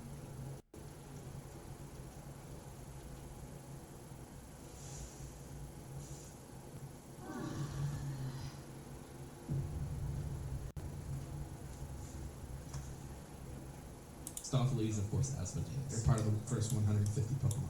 Sure. Yeah, they're Gen 1. Totally. Because of this, he's known to be the most cautious, and he's also the most political savvy. He's like always polite. He's not what's the word, committal to anything he says. Like he says a lot of non-committal stuff, so he can't. Yeah. He doesn't have to take responsibility for anything that Right. happens. He tries to be kind of friends to all the other archdukes, but he doesn't. He's not really successful in that. 'Cause he can't be friends with everybody here because there's so much political maneuvering. See through that shit. Yeah. He looks essentially like a handsome 7.5 foot tall human with small like horns on his head and a cloven hoof. Okay. You'll find that a lot of the archdukes look very humanoid, very archetypical, handsome yet monstrous human man or woman. Gotcha. This is a major economical center of the Nine because of the plethora of souls coming in. He's nice to mortals, or seemingly nice to mortals, so he has more souls coming in. The souls are a major They're like Bitcoin, I guess. They're what's the word I'm looking for when the name of money? They're currency. Yeah, souls are a currency here, and Bitcoin is this one. I think Despader is one of the richest, probably. Okay. And he uses that. There's other archdukes that are He's got indebted like to him. he's got like an area dedicated for keeping souls. Sure. He has other archdukes indebted to him, and we're going to talk about that later when we get to those archdukes. One last thing I want to say before we take a short rest.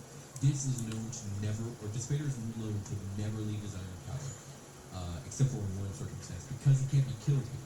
He's paranoid about that. Oh, right on.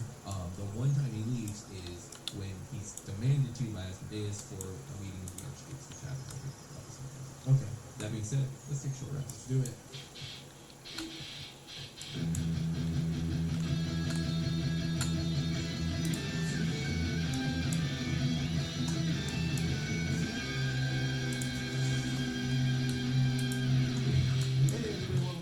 We stopped talking about the last thing we were talking about. We're talking about how much we love you guys. You're hearing the sound of my voice. Thank you so much for listening to the show. We really appreciate you a whole lot. We do. We really do, indeed. So, if you guys want to support us, please tell somebody about the show. However you want to go about that is up to you. I'm going to give you some options anyway. You can tell them about soundcloud.com/thedungeoncast. You can tell them about our YouTube channel. Just search the Dungeon Cast next to Josh Freeland and find us. You can find us on Twitter and tweet about us or see the things that Will is tweeting about at the Dungeon Cast. You can email us the dungeoncast@gmail.com. Our Patreon is patreon.com/thedungeoncast. Thank you to all our patrons. If you came in to Patreon since the previous episode, we're going to catch you on the next one and give you a shout out. I did want to mention that anybody who gets into Patreon is getting a shout out on the show. We're going to do better about like emailing people to let them know. I don't think everyone is aware of that. So we want to respect your privacy. If you don't want to be shouted on the show, we want to know so that we don't do that. Yeah, or if you want something specific shouted out on the show, like we're not like a message or anything, just like hey, we're gonna shout out. I want you to shout out, like shout out my Twitter handle, or shout out my name, or shout out like, typically we go with whatever you signed up to Patreon with, like your username on Patreon is what we're gonna shout you out as. That's all we have to go by. But yeah, we're gonna reach out to you guys if you come in like, hey, you're getting a shout out. Is there anything particular you want? We just want to make that clear because we don't want to disrespect anybody's privacy or anything like that. But I think, there will be an upcoming contest, not on this episode, maybe in a couple episodes from now. We'll start talking about that a little more. Yeah, next episode I will announce what it is. Oh man, that's so exciting. Typically, if you tweet a link to the show or leave us an iTunes review, that gets you entered into these contests that we run. But if you guys want to do that anyway, that's really awesome and we appreciate it, especially like the iTunes review in particular. I love seeing those reviews, and most of you guys are really, really nice about what you have to say. YouTube comments and stuff, really cool. Like, subscribe, blah, blah, blah. You guys know the drill. Every YouTube channel says that. So, yeah, but thank you guys very much once again for listening to the show and participating. We love you guys. We love all of you. Thank you so much. And we should go back to the show. We have lots to talk about. Let's go back to the show.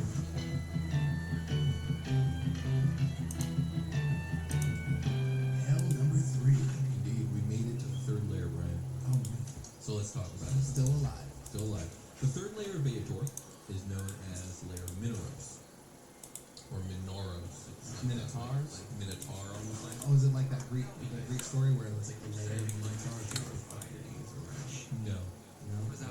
But, I mean, that's a good guess. All I can do is take shots in the dark, Will. Yeah, I know. I need you here to tell me. So Minoros is an endless bog of biopollution. Really gross. It is relentlessly drenched by acid rain. The water here is disease-ridden. There are also these pits in the bog filled with water, of course, that have brass chains and shackles. Here's the stones underneath the marsh, and they walk over here, like not to drown, but Just to smell it. to die of exposure. So like they're called cells. These things are called cells, and they'll be shackled to like shallow, maybe high water, and just left out there go rot. Yeah, you're gonna get pretty real quick in all that nasty. And then they'll this marsh is actually so necessary for mysterious beings that live out here that even the devil. That thing from Star Wars. Yeah, the trash compactor. That's That's definitely name. there. It has a name. I can't remember what it is. Shit. That's probably there too. It's one that swims. Anyway. So yeah, so that's the general gist of like the environment of Mineros. Let's talk about major locations. So the city of Mineros, known as the Sinking City, is an enormous city of Blackstone built by Mammon, who's the Archduke here. It is continuously sinking into the bog. So much so that like black ooze rises between the paving stones of the streets. And the entire streets seem to buckle and shift. It's just like this sinking monstrosity in the swamp that's only kept afloat through like constant work of slaves that Mammon just keeps them keeping the city afloat. It's like those scenes where in cartoons where you have to like build a railroad as you are like on the train to keep it from like derailing. Yeah, it's a similar thing. Yeah. And in the middle of this city is Mammon's Golden Palace, which leans haphazardly. This is a constant sinking. Like I said, only the endless work of countless slaves keep the city standing. There are people and like it's you like far away from it that are like taking pictures holding it up and shit. Yeah. That's hilarious. So Mammon has the command an immense number of chain devils. I think we talked about them in the Devils episode. They're like they literally have these big old chains. Yeah. They're all about chains. They're like jailers and torturers. They're like all about them chains. They are the bulk of the devil forces that are doing the torturing of souls into demons. And they have a city here called the Jangling Hitter. It's a city that is literally held up by massive chains that just go up into the sky. That sounds like a name of like a dive bar, like that you're doing party The boxes. Jangling Hitter. Yeah. So yeah, well, that's the name of the city, and it's populated mostly by chained devils that gather here with an immense number of souls. And this is, remember, I told you each layer kind of has this is where we turn souls into devils. Yeah, It's here at Jangling Hitter. At this bar, you don't need a bartender because you can just like get some soup in a cup from down below and drink that. Right. Waste it. I believe Mammon also has a huge number of souls, and I believe he has some other archduke that in him too. Okay, Cool. There is also a huge fortress called the Labyrinth of Truths. It is a massive stone fortress where Mammon keeps countless documents, and he has a whole bureaucratic team keeping themselves secret, safe, and organized. Maybe that's why the infrastructure of the rest of this place is going to shit, because this sounds like they're dumping all their resources into this spot. From meticulous like accountings of diabolical promotions and demotions, like across the Nine Hells, to like huge collections of dungeon and treasure maps. So that would imply that this demon lord or devil, this archduke has spies across the Nine Hells. A lot of them do. I mean, yes, he definitely does. Him, all of them, but Bell probably too. Okay. But Bell probably significantly less. If anything, it's just to keep an eye on, make sure no one's happening with that. Just don't expect me to put all my eggs in the same basket.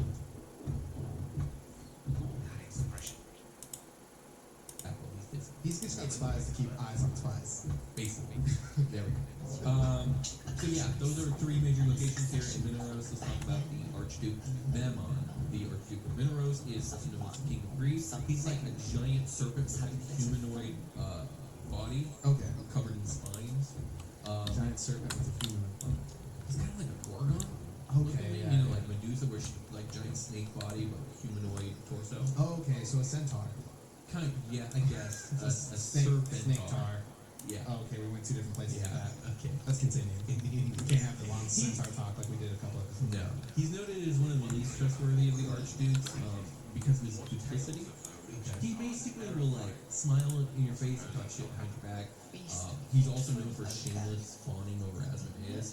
He's one of the few archdukes that Asmodeus has referenced. So Harvey Dent vibe going on. Sure.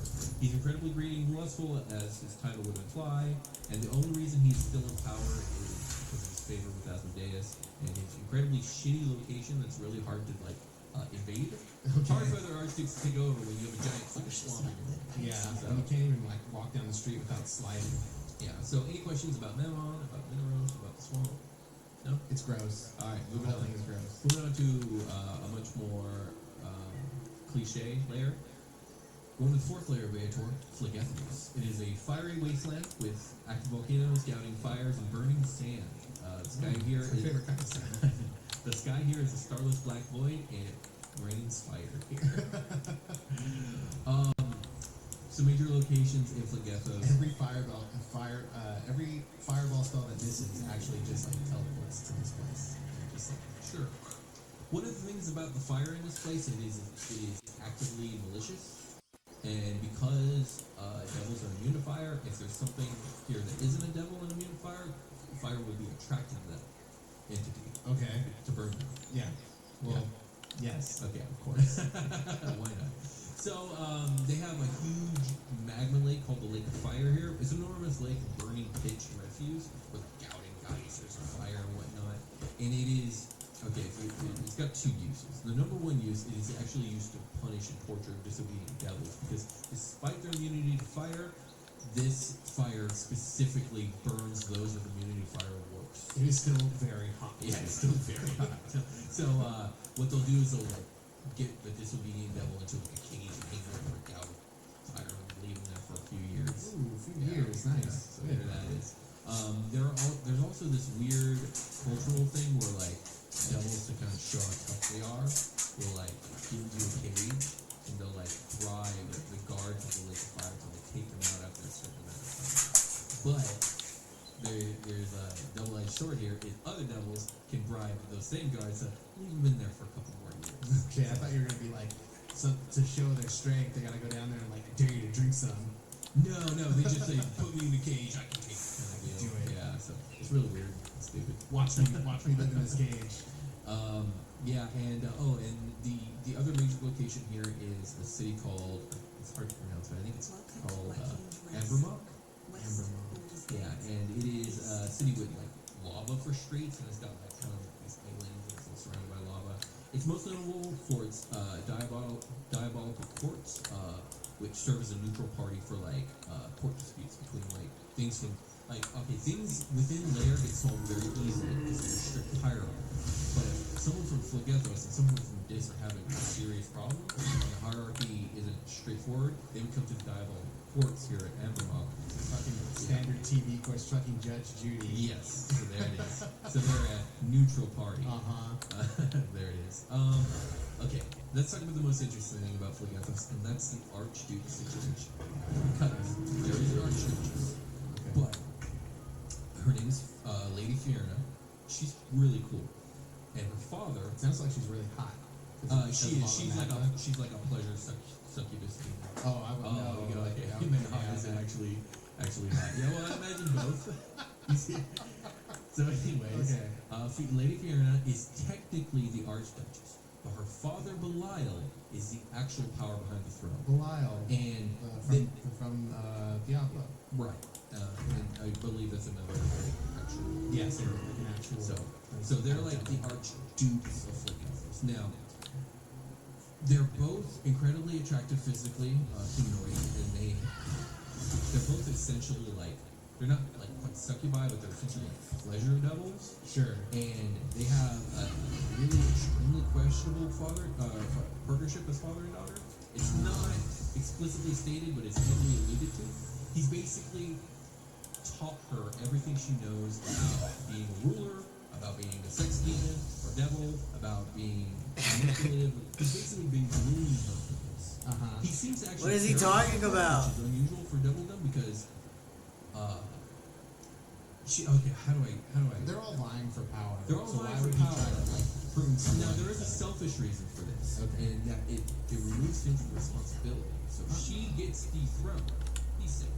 Yeah. So there is that there, but it does seem like he really is like he lets her have more power than I think he probably should because she's becoming more independent now, and as she's becoming more independent, their partnership is becoming tenuous at best, and she has different aspirations than he does. And he's kind of about freeing his Archduke buddy in Stygia, who we'll get into from his predicament, because they have an alliance. She's less about that. She more has an alliance with a different Archduchess, because they have a sexual relationship. And the thing is that Archduchess is the daughter of Asmodeus, and he's not really for Asmodeus. We're getting political here. This is the weirdest layer. Yeah, this is focused on fire. It gets weirder. But yeah, so that's them. He's supposed to be like fiercely intelligent. Okay. Incredibly political. I don't know if you have any questions about Belial or his daughter. No. Okay, moving on. Let's move on to the fifth layer. I hear the answers. I might get it if I start asking this, like maybe off camera. Okay, sure. So yeah, there that is. Oh yeah, well let's talk about. I think I missed a major. Oh yeah, there was a major location I missed. So I want to go back to it. Fiona has her palace. She's the Archduchess. So she has a huge tower made of this crystalline stone that's wreathed in blue flame. Ooh, yeah, it's a really dope look. And of course, being the kind of dome she is, she has various pleasure domes. Oh, yeah. Of debauchery. Great. So, yeah. This is debauchery dome number one. Yeah. I feel like you'd be like, oh shit, I forgot. And you had to like flip our golf cart around. Yeah. I forgot. We gotta go look at pleasure domes. Forgot to show you the pleasure domes. All right. So how can I forget? That ends our tour here of Phlegethos. Let's move on to the next layer. Yeah, sure. So the next layer of vapor is called either Stygia or Stygia or Stygia. One of those. Yes. It's a mostly frozen ocean covered in glaciers and icebergs. Black sky is close to flashes of lightning. The river Styx flows here as well, even though like a lot of it's ocean, because it flows. Number one, it will flow across the ice forming the Great Channel, but it will flow directly over seawater as well. It stays separate. Yeah, you have like an ocean. I somehow I know exactly what you're talking about. You have like an ocean current going from left to right, and the river Styx just running straight. Exactly. It's like oils running on top of water. Totally. So it runs straight through here as well. That's really cool imagery. Also. Yeah, it is. Deep, cold, unfrozen seas, churning in many places. Yeah, that's the general look of Stygia. Major locations. Tantalin is a city made of ice and built on a gigantic iceberg. Its top industry is paperwork for the rest of the hells. A lot of documentation and bullshit runs through here. Wasn't Maman doing that? He was. So Maman is more gathering information. Like dealings and Using it. I'm sure he sells information. He's like an information broker. He's human resources. Yes, so. Well, this is more like, I guess, the accounting department. Sure. And then the second major location is the Tome of Levistus. Levistus is the Archduke of the city. The Tome of Levistus is actually being released by Wizards of the Coast. We're not trying to. Sorry, never mind. My joke, it was ruined. It's a drifting iceberg that actually has Archduke himself imprisoned. We'll get into that in a minute, because now let's talk about the Archduke. Okay. So Levistus is the Archduke of Stygia. He's a humanoid-looking general trapped in a drifting iceberg. He was imprisoned there for eternity by Asmodeus for murdering Asmodeus' wife. It's actually a really fucked up story. He tries to rape Asmodeus' wife. She says, "Fuck you, I'm married to the king," so he kills him. So Asmodeus imprisons him for life and robs him of his archdukedom. But later on, after the next archduke is supposed to get, he reinstates him but keeps him in the iceberg. So he's kind of like caught him under his thumb at the moment. Okay. You're in charge, but you're so trapped you can't do anything to hurt me or my plans, really. Okay. So like this works better for me. You're in like a point and click. Yeah. This is the same iceberg that's in the Titanic. Yeah. So he originally deposed him. Okay, so I'm sure Asmodeus deposed him just for the slight itself, but Asmodeus has had this machination going on, getting his daughter to an archdukedom position, and this is phase one of that was demoting Levistus but keeping him alive because it kept everyone distracted. Because like, why didn't we just kill him? Or also like a major player just got demoted. Right. All this upheaval happened, so it distracted people from some other stuff that he was doing, which we'll get into as we keep going through the layers. Okay. In the position that Levistus is in now, he's actually dedicated himself to setting the Nine Hells in the cadence. He doesn't give a fuck about anything else anymore. He can psionically communicate with his servants, and basically he has all his spies and all his people working on destabilizing all the other ways. He wants to send the whole system down. Okay. How successful?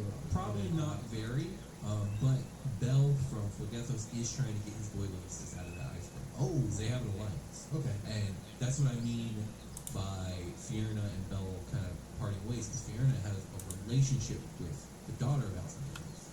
Bell doesn't like Asmodeus or his daughter, and he likes Bell, who doesn't like the Michael. But now they're starting to part ways, so we're going to see a clash here in Phlegethos soon. I'll do my best to follow. Indeed. Any other questions about Sticky? No. All right, let's take a minute, or I'll get my minutes out for the next layer. Yeah, let's do it. Let's talk about the grossest and most fucked up layer. I guess we have to. I was gonna ask if we have to, but So this layer is called Malvolge. I think that's how you would pronounce it. Malvolge. So it's a layer that's super dependent on what edition it's set in. But the most repeated portrayal was that this layer has recently been transformed. The previous Archduke or Archduchess was a hag named Malachon. She was a night hag, the hag countess. The hag queen. Yeah. The previous Archduke before her, I don't remember who that was, but they got close as well. Hang on, when you say recently changed, what does that mean? What does that mean? Indeed. That's a few good It's like this other thing with that sunken city. Is like what it means is like, okay, if you want to just lift this lore and use this lore as like your canon, then this is what's going on. Okay. So Malachon was the Archduchess here, and she got appointed by Asmodeus, and it caused a huge hubbub because she's not a devil, she's a hag. Hags are fake, technically. Okay. She's incredibly powerful, and being lifted to Archduke status made her even more powerful. Right. It was all an elaborate ruse. He basically, Asmodeus is setting up a chance, a vacant position for his daughter to take. But she wasn't ready. Well, it wasn't that she wasn't ready to take the Archduke position quite yet. It's that their relationship wasn't where he wanted it. She's always been like really independent and rebellious against her father. I guess rebellious king of her father. Oh yeah, okay. I know you're the king of God. Oh man, you don't understand me. Yeah. So he's had a real hard time reining her in, trying to get her into families. Sure. So as a placeholder, he raised up his hag, knowing that she was very temperate. Okay. And it kept all the Archduke distracted from what he was really doing again with the Levistus thing. At some point, It's a city shuffle. yeah, at some point, he strikes some sort of deal with Glacia. That's her name. And it doesn't matter what it is, they're on the same page now. I think the books make it pretty clear that like she's not trying to take control of hell from him yet. Although I will say she's the most likely to inherit the Red Hellfire for Asmodeus Fall, besides Mephistopheles, but we're not talking about him yet. Okay. So when everything is right, he strikes this deal with his daughter, and they're on the same page. They're on the same team now. He basically causes Malachon to, well, he kills her, but the way he kills her is really horrific. Causes her to die. Yeah. The way the story goes is she's like out delegating stuff, like touring her lair, and she like begins to choke and hack and cough, and then she begins to kind of expand like a balloon. She gets to balloon, and she grows like huge and grotesque, and like it's not even like that scene in Willy Wonka. No, not like that, because that is just like she just kind of expanded in general, and like her torso just expanded. Like with this, like changing every part of her body starts to expand and like mutate and explode. Like her head becomes particularly big. Like that scene in Cloverfield. All her body parts explode and expand to such a degree that her entrails cover and now make up the entire layer of elevation. Her ribs become mountains, her entrails become caverns, her hair becomes forests, her skull forms the citadel, where Glacia makes her home. And this place is generally disgusting as fuck.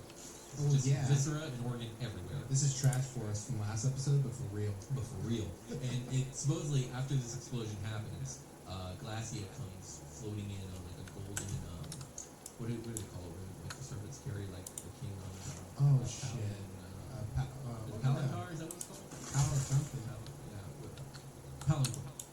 Yes, Yeah, that yeah, is it. Palanquin. So she comes floating in on this flying palanquin with her like servants Palanquin, carrying. I think it.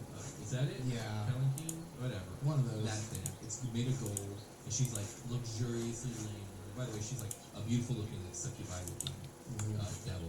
Okay. And she's like, I'm the new archduchess now, like ripped from Asmo. Sup, fools? Yeah, basically, she takes over the place. Cool. So yeah, My new layer was the last guy. this place is disgusting, and dying here actually the layer will absorb your organic materials. Let's talk about some major locations here in the whole show. Ossia, the fortress that is made of Malagard's giant skull. Fun fact, it can shoot giant fire lasers from its eye sockets. That's an ongoing theme. It's just like fire raining down upon us. Well, I mean, yeah. What but the hell? but basically, Glacia can aim fire cannons from its eyeballs, which is fucking really dope. She's like up in the nasal cavity, on like a console with handles, like firing like you know those what's it called? Like Galaga. It's got like two triggers. Yeah, like an arcade shooter. Yeah, absolutely. There are other locations. There are huge lakes made of bile all throughout this layer, and the bile is used to make various poisons and whatnot sold and traded. There's the Tower of Pain, which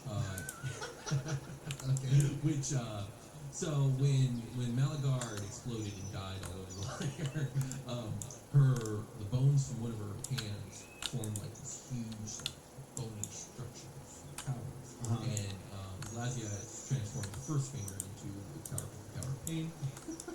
It's where they hold professional wrestling matches, and you have to like win to climb it. Yeah, it's a general tip. Cool. And she's working on the other finger. She's gonna have like 5 towers. John Cena is the wrestler at the top of the tower. Any questions before we talk about Glacia? No. So, like I said, Glacia, she's the daughter of Asmodeus, the most recent red suit, beautiful, woman, rebellious to her father, but they struck some sort of deal. She has a special relationship with the devil called the Aramis. We talked about them. Yeah, that's ringing a bell. They're not succubi, but they're like very beautiful, sensuous, like warrior women. They do use seduction as well, but like they're more like sure. So she's just got a whole bunch. And they're powerful. They're like high level devils. And she's got a bunch of them in her lair. She's notably exceptionally cruel, arrogant, and cunning, and she's like a direct. She's her father's daughter. She's very much like Asmodeus. Nice. Which is why I put her as the most likely to succeed, because the other guy who's likely to succeed, he's got some issues. Right. But So it's not. So this is basically like a lower level Asmo clone. Kinda. She's definitely her own person, but I attribute that more to her being young than anything, because I feel like the way she is now is. So you mean like immature? Yeah, she's a little bit more immature she's more immature than Asmodeus, and there are stories that Asmodeus when he was younger, and I feel like it's a direct reflection of the glass. Okay, cool. Yeah. I would venture to say, this isn't stated, but I would venture to say the rift that was between Glacia and Asmodeus probably had to do with her mom dying and being killed and the way that was handled. Yeah, But that's just my over take. But anyways, let's move on. We're done with that layer unless you have any questions. No, I'm also done with that layer. Okay. 7th layer. The second grossest layer of a tour called Maladomini. Wait, which one is grosser? Or Maladomini. Which one is grosser? I think Malbolge is grosser, but Maladomini is a close second. Okay. Or Dom. Maladom. That sounds like Maladom. Anyways, it's a layer of decay and rot. Okay, so this layer is a little weird because it's a layer. Yeah, we have decay and rot. Yeah, but this is a very specific kind of thing. So this layer is covered in city ruins. The rivers are filled with sludge and pollution. The forests are all dying and being like just deforested at a crazy rate. The mines are all like being strip mined, and there's pollution in the air. The idea of this layer is that industry has poisoned this land. Although that only makes sense to a certain extent, because if it's a layer of hell, it should have been hellish in the first place. Yeah, but the way it's portrayed, it's as if this was a nice place that has now been ruined by it. It's a chunk of the material plane that's just been ripped from the material plane. Now it's here, and we gotta fuck it. Yeah, basically. It's a And fight. The consequences. basically, Brian's homebrew. the way, yeah, and I like that. I like that interpretation. The Archduke here, he perpetuates this environment because he's constantly building and destroying cities within his lair, and he will not rest until they are perfect. And he will literally he'll build a city, it'll be like 99% tear it down, we're starting over. He's got this weird obsessive compulsive disorder. Sure, the first thing he always builds is a casino. Yeah, sure. So because of that, they're constantly strip mining and causing pollution. That's why the layer is the way it is. Okay. So this is like Captain Planet would come here like fuck shit up. Okay. Yeah. So major locations here in there is a city called Malagard, which is interesting because it's the same name as the hat. And I know I didn't get this wrong in my notes. I'm gonna have to look this up. Correct me if I'm wrong, commenters, but there's a city in Maladomini called Malagard, and it has a palace called the Palace of Filth. This city is decrepit. It is falling apart. The citizens are actually subject to like the supernatural sloth, where they're kind of giving up and hope and they're just kind of despairing. Like the like Seven Sin kind of sloth, not like a big sloth. Yeah, exactly. It's like really slowly like taking a sharp claw and like poking you with it. Okay, so it's hard for me. I'm coming. It's coming. It's really hard.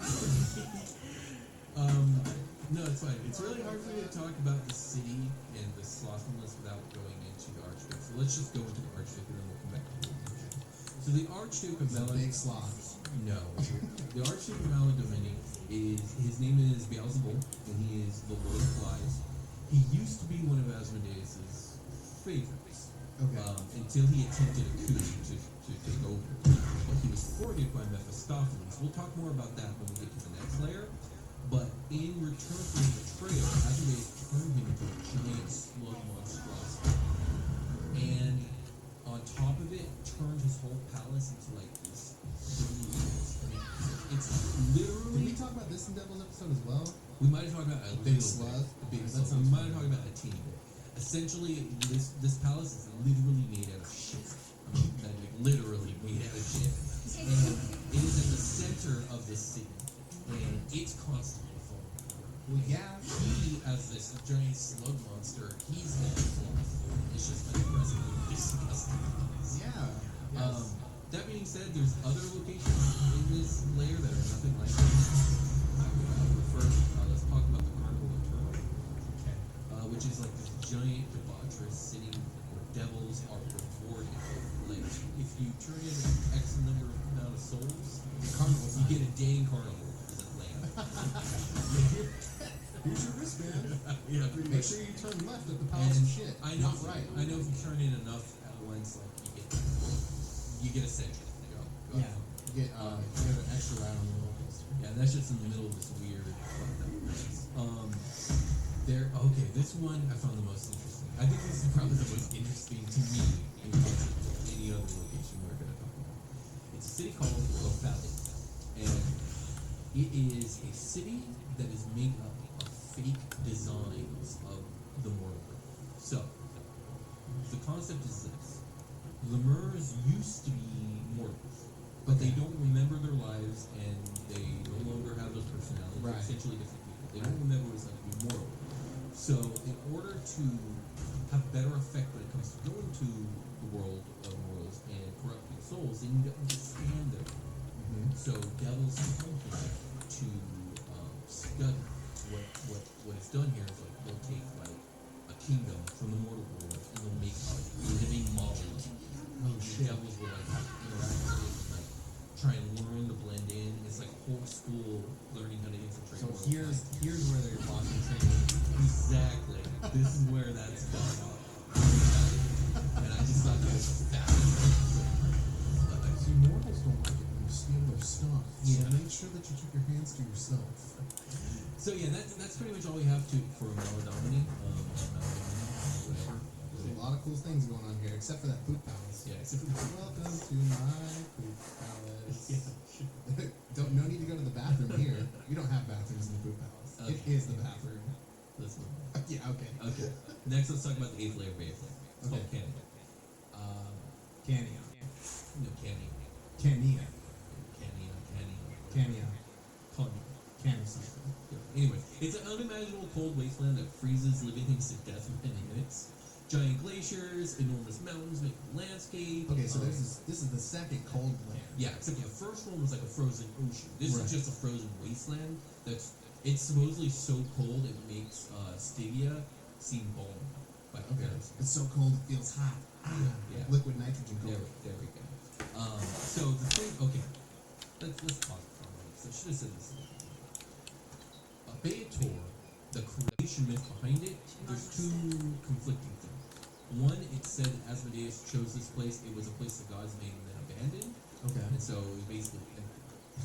Damn, we fucked this up. How did we fuck this up so bad? We have to go somewhere else to start. The other theory is that Asmodeus, not theory, but the other creation myth is that Asmodeus made the place itself. Now, according to all the evidence that I found in my research, it seems like it was already here because there's a lot of ruins of cities. Yeah, okay. Okay. That being said, this place was chosen by Mephistopheles because of all the ancient city ruins that lie beneath the ice. Okay, cool. So, that's going to come into play in a little bit. As a matter of fact, it'll probably come into play in just like a few seconds. So, one of the major locations here is the School of Hellfire. It's a tower made of green stone where the Archduke has wizards working 24/7 on this mysterious magic called Hellfire, which he discovered from the ruins beneath the ice. And he's running experiments on this stuff all day. This is Mephistopheles' like pyramid scheme to take over that house. And we'll get into that in a minute. So far, I'm loving it. Yeah. That's really cool. Also, there's a capital called Mephistar, which is a citadel of Mephistopheles. It's completely made of ice. It's really nothing you know. I think it guards the portal to Nessus, the next nasty version of the Fortress of Solitude. Superman. Yeah. So let's talk about Mephistopheles here. This guy is also called the Lord of No Mercy. He is, he's like he looks like a really big, handsome humanoid, but it's also monstrous, has like huge devil wings and horns and cloven hooves. Okay. He is second in power only to Asmodeus himself. He's one of the three of the Archduke that are like OG pre-Nine Hells. It's Asmo, him, and Despater. Yeah. He is incredibly cunning, incredibly charming. He's erudite, like intelligent. He's polite, very much like Asmodeus. But he has another problem. He has serious anger problems and difficulty containing them. Like he will be this cunning, charming, erudite individual, and then fly into a crazy rage where he's like destroying stuff and tearing at his own skin. He's crazy. He's crazy. And yeah, but essentially, besides the anger problems, he's like a diet Asmodeus. He's Asmodeus light. It's like just shy of being sugar-free Asmo. Yeah, pretty much. Okay, cool. And his relationship with Asmodeus really interesting. It's like a Vegeta Goku. Okay. Because you're speaking my language. Yeah, I know. Mephistopheles is very open that his whole plan is over Asmodeus. Very open. Doesn't give a fuck. Asmodeus knows this. At the same time, he's relatively loyal to Asmodeus. Like he'll do what he says, no problem. He respects Asmodeus like by a huge amount. He was the reason Beelzebub's rebellion was stopped. Okay. Because Mephistopheles was like, no, you're not gonna do this. That's my job. That's my rebellion. I'm gonna stop you now. Wait your turn. Nobody gets to kill you, Kakarot, but me. That's basically what's happening. Cool. So yeah, that's kind of like the weird dynamic. And again, he's the second most powerful. That's why I put him so high on the succession level. But because of his madness, that I put him below Glasnia. Because Glasnia has all the Asmodeus qualities without the madness. Without that one. Well, let's talk about his crazy Hellfire pyramid scheme. Yeah, let's do it. That's what I'm interested in. That just might work. Sell me some life insurance. Let's go. So this Hellfire scheme, like it's not very clear what the Hellfire is. I think it's just really powerful fire magic. It's easy to learn, and the way he's using this Hellfire is he's offering it to his cult members in the mortal realm, Okay. and enticing more members to join his cult in the mortal realm through like you'll get this hellfire power. It's really powerful. You don't gotta be like a wizard and study it forever. Just get it, and he's trying to grow his cult to be massive. Nice. But They've got some decent power because they're learning easy to use powerful magics. Okay. And he guards the hellfire secret like very very closely. So because he's dedicated all this infrastructure and time and effort to growing his cult, he's not using that time to gather souls and shit. There's a quota you have to meet to stay an archduke. Yeah, to dedicate souls to the blood war and Yeah. all that stuff. He's definitely not going to the carnival. He's definitely not going to the carnival. Okay. So what he's been doing is he's been borrowing souls from the Spader and from Mammon. Oh. And so he's in their debt. Now, here's how it might work out. If he manages to be successful in growing his cult the way he wants, when those motherfuckers start dying, he's going to start collecting souls. I see. So he's like borrowing he's taking loans out. Taking loans. Investing. Yeah. And if it works out for him, he'll end up with a massive army. That's probably step one in his takeover. Okay. Step one. Got a hold. But he also is trying to keep his plans secret. Like Spader and Mammon like having him in their debt. They don't actually know what he's doing. Right. If they find out, they're going to start trying to find ways to sabotage him. From multiple. The one that don't want to have an army. Of those two, Mammon is actually a really big asshole, so that guy wouldn't like that idea. Right. And then on top of it, like having Mephistopheles in your debt is great. Plus, if he's deep enough in debt and can't meet his soul quota, he can get deposed, and then you could become the ruler. Right. So like putting him in this position, like if you wanted to one day, you could just come to collect. Right. This is a huge gamble that Mephistopheles is taking. But yeah, so that's Mephistopheles. That's the 8th layer of Beator Canyon. And we're not going to talk about the 9th layer here today because it's just kidding, I knew. Yeah, sorry folks. We're not going to talk about Nessus, and here's why. Number one, this episode is too long. Yeah. We're going for a minute. Number two, Asmodeus will be getting his own episode. I just figured if we're going to talk about Asmodeus in his own episode, we're going to talk all about Nessus and how that works. So, Yeah. And also, like, if I were to follow the same format about tackling Nessus, it means I would be talking about Asmodeus, and there's so much to talk about that I rather just put it all into one episode. Yeah, I think it definitely is better as its own episode. So sorry guys for we should have told you at the beginning this is technically entrapment. Sorry guys, but you got the first 8 layers and all the archdudes and all that stuff. And I imagine when you're revisiting each archduke, because there's more to them than that, we'll probably what we'll probably do, and this isn't I'm not for sure yet, but we'll probably do like a Hades and Windows episode where we take 2 archdudes and put them together in a single episode. Okay. One each. Oh yeah, I like that. I like that. I think we'll do something like that in the future. But with that being said, if you have any more questions, I think we can call it a game. No, I think question time is good. All right. Call it a game. We'll talk to you guys later. Bye.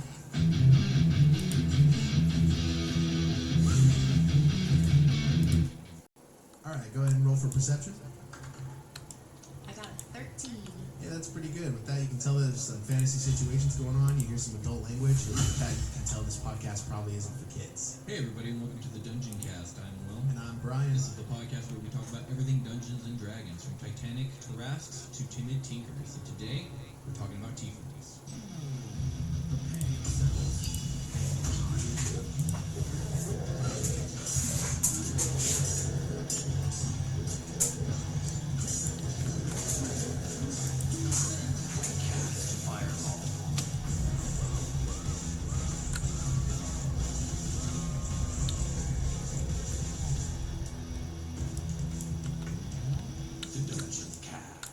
Let's jump in. Let's do it. Tieflings. Tell me about them. Tieflings are... What makes a man a tiefling? there are quite a few things that can make a man a tiefling in the world of Dungeons and Dragons. Tieflings are an interesting race. They are one of the most exotic races in the Player's Handbook. And the fact that they're in the Player's Handbook is actually... It's a point of controversy. Yeah, it's a point of controversy to a certain extent. This isn't the first time that they've been in the Player's Handbook. It's not the first edition they've been in the Player's Handbook. It's the second. But it's still not considered like a common race or I, like I widely accepted. It's not a widely accepted race, yeah. Now, I love the tiefling. It's actually one of my. I was going over it in my head the other day, and I was like, okay, top 5 favorite races, and they were like number 3, I think. And number 1 was half elves, and number 2 was humans, actually, and then tieflings. Also, I like elves, For sure. of course. But tieflings are a very scary looking race. For those of you who are unfamiliar with tieflings, tieflings are usually humanoids or human-looking people with very devilish or demonic features, like very prominent demonic devilish features. To the point where if you saw one walking around, your most common tiefling, it just looks evil. It looks fiendish. We're talking like red tones and like horns and sharp teeth, tails with like spaded points at the end and things of that nature. Eyes without pupils and just one solid color. Now, you know that tattoo you saw on that like, devil lady? Yeah. Tieflings look a lot like that. Well, now they do. They didn't always. Okay. So we're going to start at the beginning of the history of tieflings, because tieflings, the way they start out, are very different from what you're used to. Because you've played now, you've DM'd for one tiefling, and you've been a player with a tiefling in your party. Both of those are like the more modern iteration of tieflings, and that is a second point of controversy when it comes to tieflings. Like, there's a group of people that don't think tieflings should be in any of the core books as playable races. Yeah, they're like encounterable things. Right. NPCs. And then there's groups of people that do like tieflings, but some of them like the old way tieflings were and hate the new way. And some people like the new way and don't care for the old way. Can we start from the ground up? We're gonna start from the ground up. Sweet. Can you So, take me back in time? Tieflings. A time when I didn't roll dice. Right. Okay. Well, not like that. Yeah, got you. Tieflings started in a campaign setting known as the Planescape campaign setting. Now, I only know so much about this campaign setting. I've never really played in Planescape. I know a lot of the basic stuff, like in Planescape, it exists in a campaign setting where planar travel is much more common than like what you're probably used to or what vanilla D&D usually like entails. Okay. Like, and because of that, interplanar beings are very prominent in the lore. And in the case of tieflings, fiends are very prominent in Planescape lore. Fiends are things like demons, which are from the abyss, or devils, which are from the Nine Hells. Traditionally, there are also other types of fiends, but we're not really going to talk about those because they don't really come into play when we're talking about tieflings. Yeah, they're not necessarily associated. Yeah.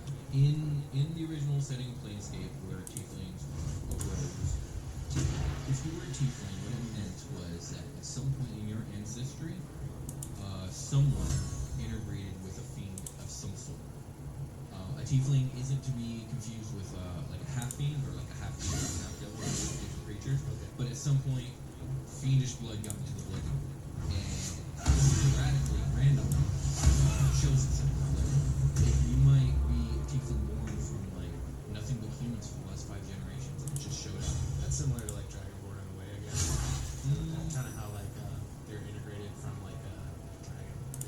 Yeah, I guess so. Yeah, that makes sense. Yeah, they do have that similarity. Reminds me of like Fate stuff too. Yeah, it's like fake creatures are playable. Very much so. That's absolutely true. It's actually funny that you bring Dragonborn because it's similar to Dragonborn, but it's actually in reverse. It used to be the Dragonborn that they weren't born of dragons. Dragons created them. Right. And nowadays it's more they're literal biological descendants.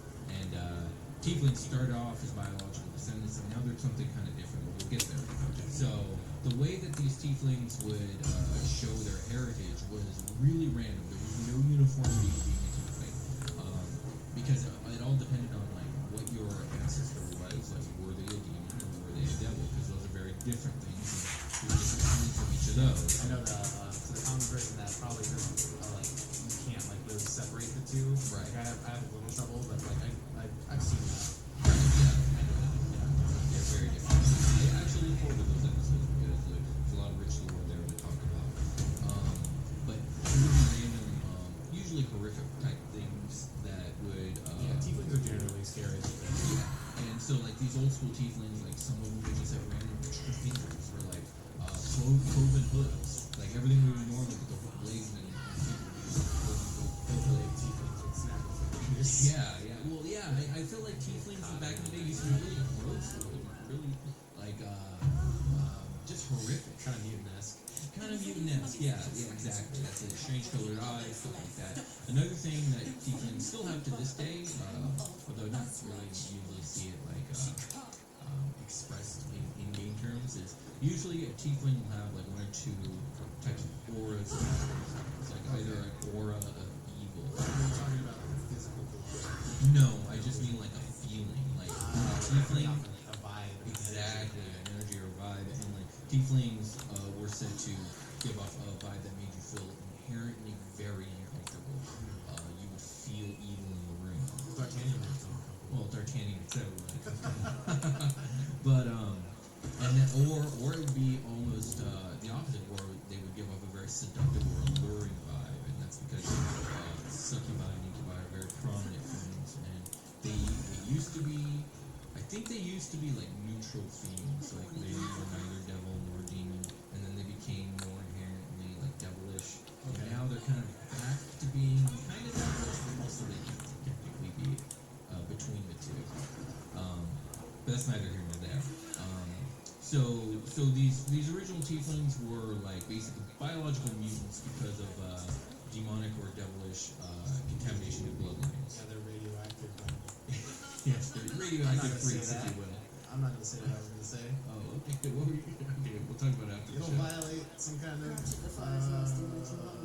Oh, okay, gotcha. All right, well, moving on. We're gonna move on to more modern tieflings. Gotcha. Okay, that's gross. Won't be seeing my Moving mechanic on. anytime soon. So in fourth edition, Most of the I don't know what possessed Just don't get was. I found a way to calm it down. High pain tolerance and a dynamic duo of truly shitty bosses. But it's a bit early in the game to be getting into tragic backstories. Let's save the scar show for later, after we've worked up an appetite for tragedy. Meanwhile, I'll need to find someone who can tune up my engine soon. The first time I faced down those paladins, they let slip there was an infernal mechanic in the area. A tiefling. He might be able to stabilize things, if I can find him. Sounds like a good lead. Hopefully our...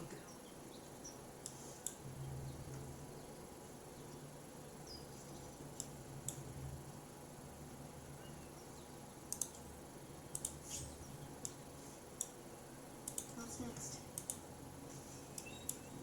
Let's try this way.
can't stop me yet.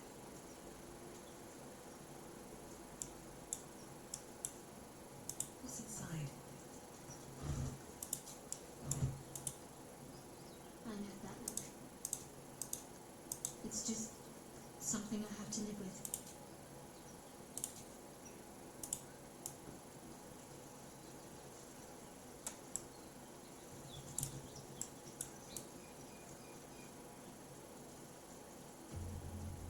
Bodies everywhere. Accident or sabotage?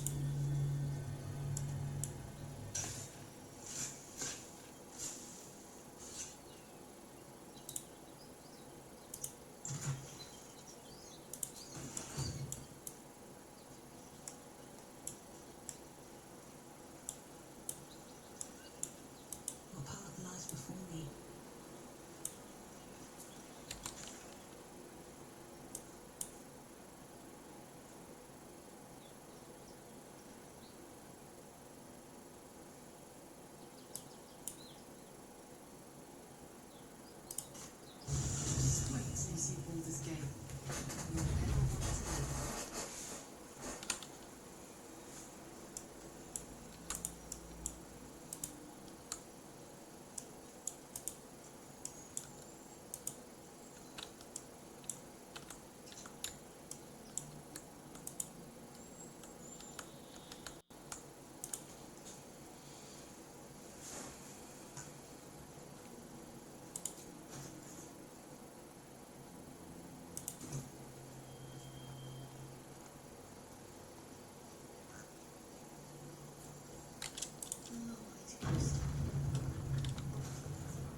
Need anything else?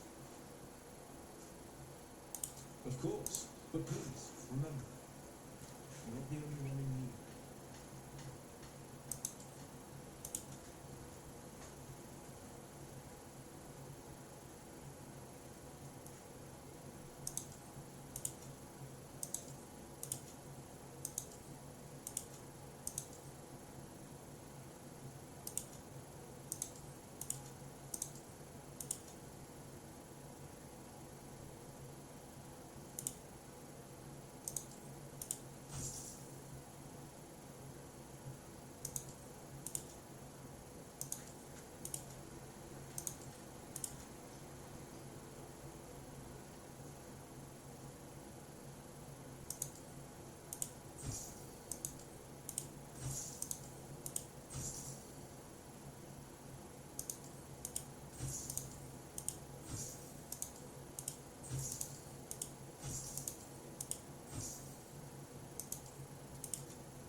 Sylvanas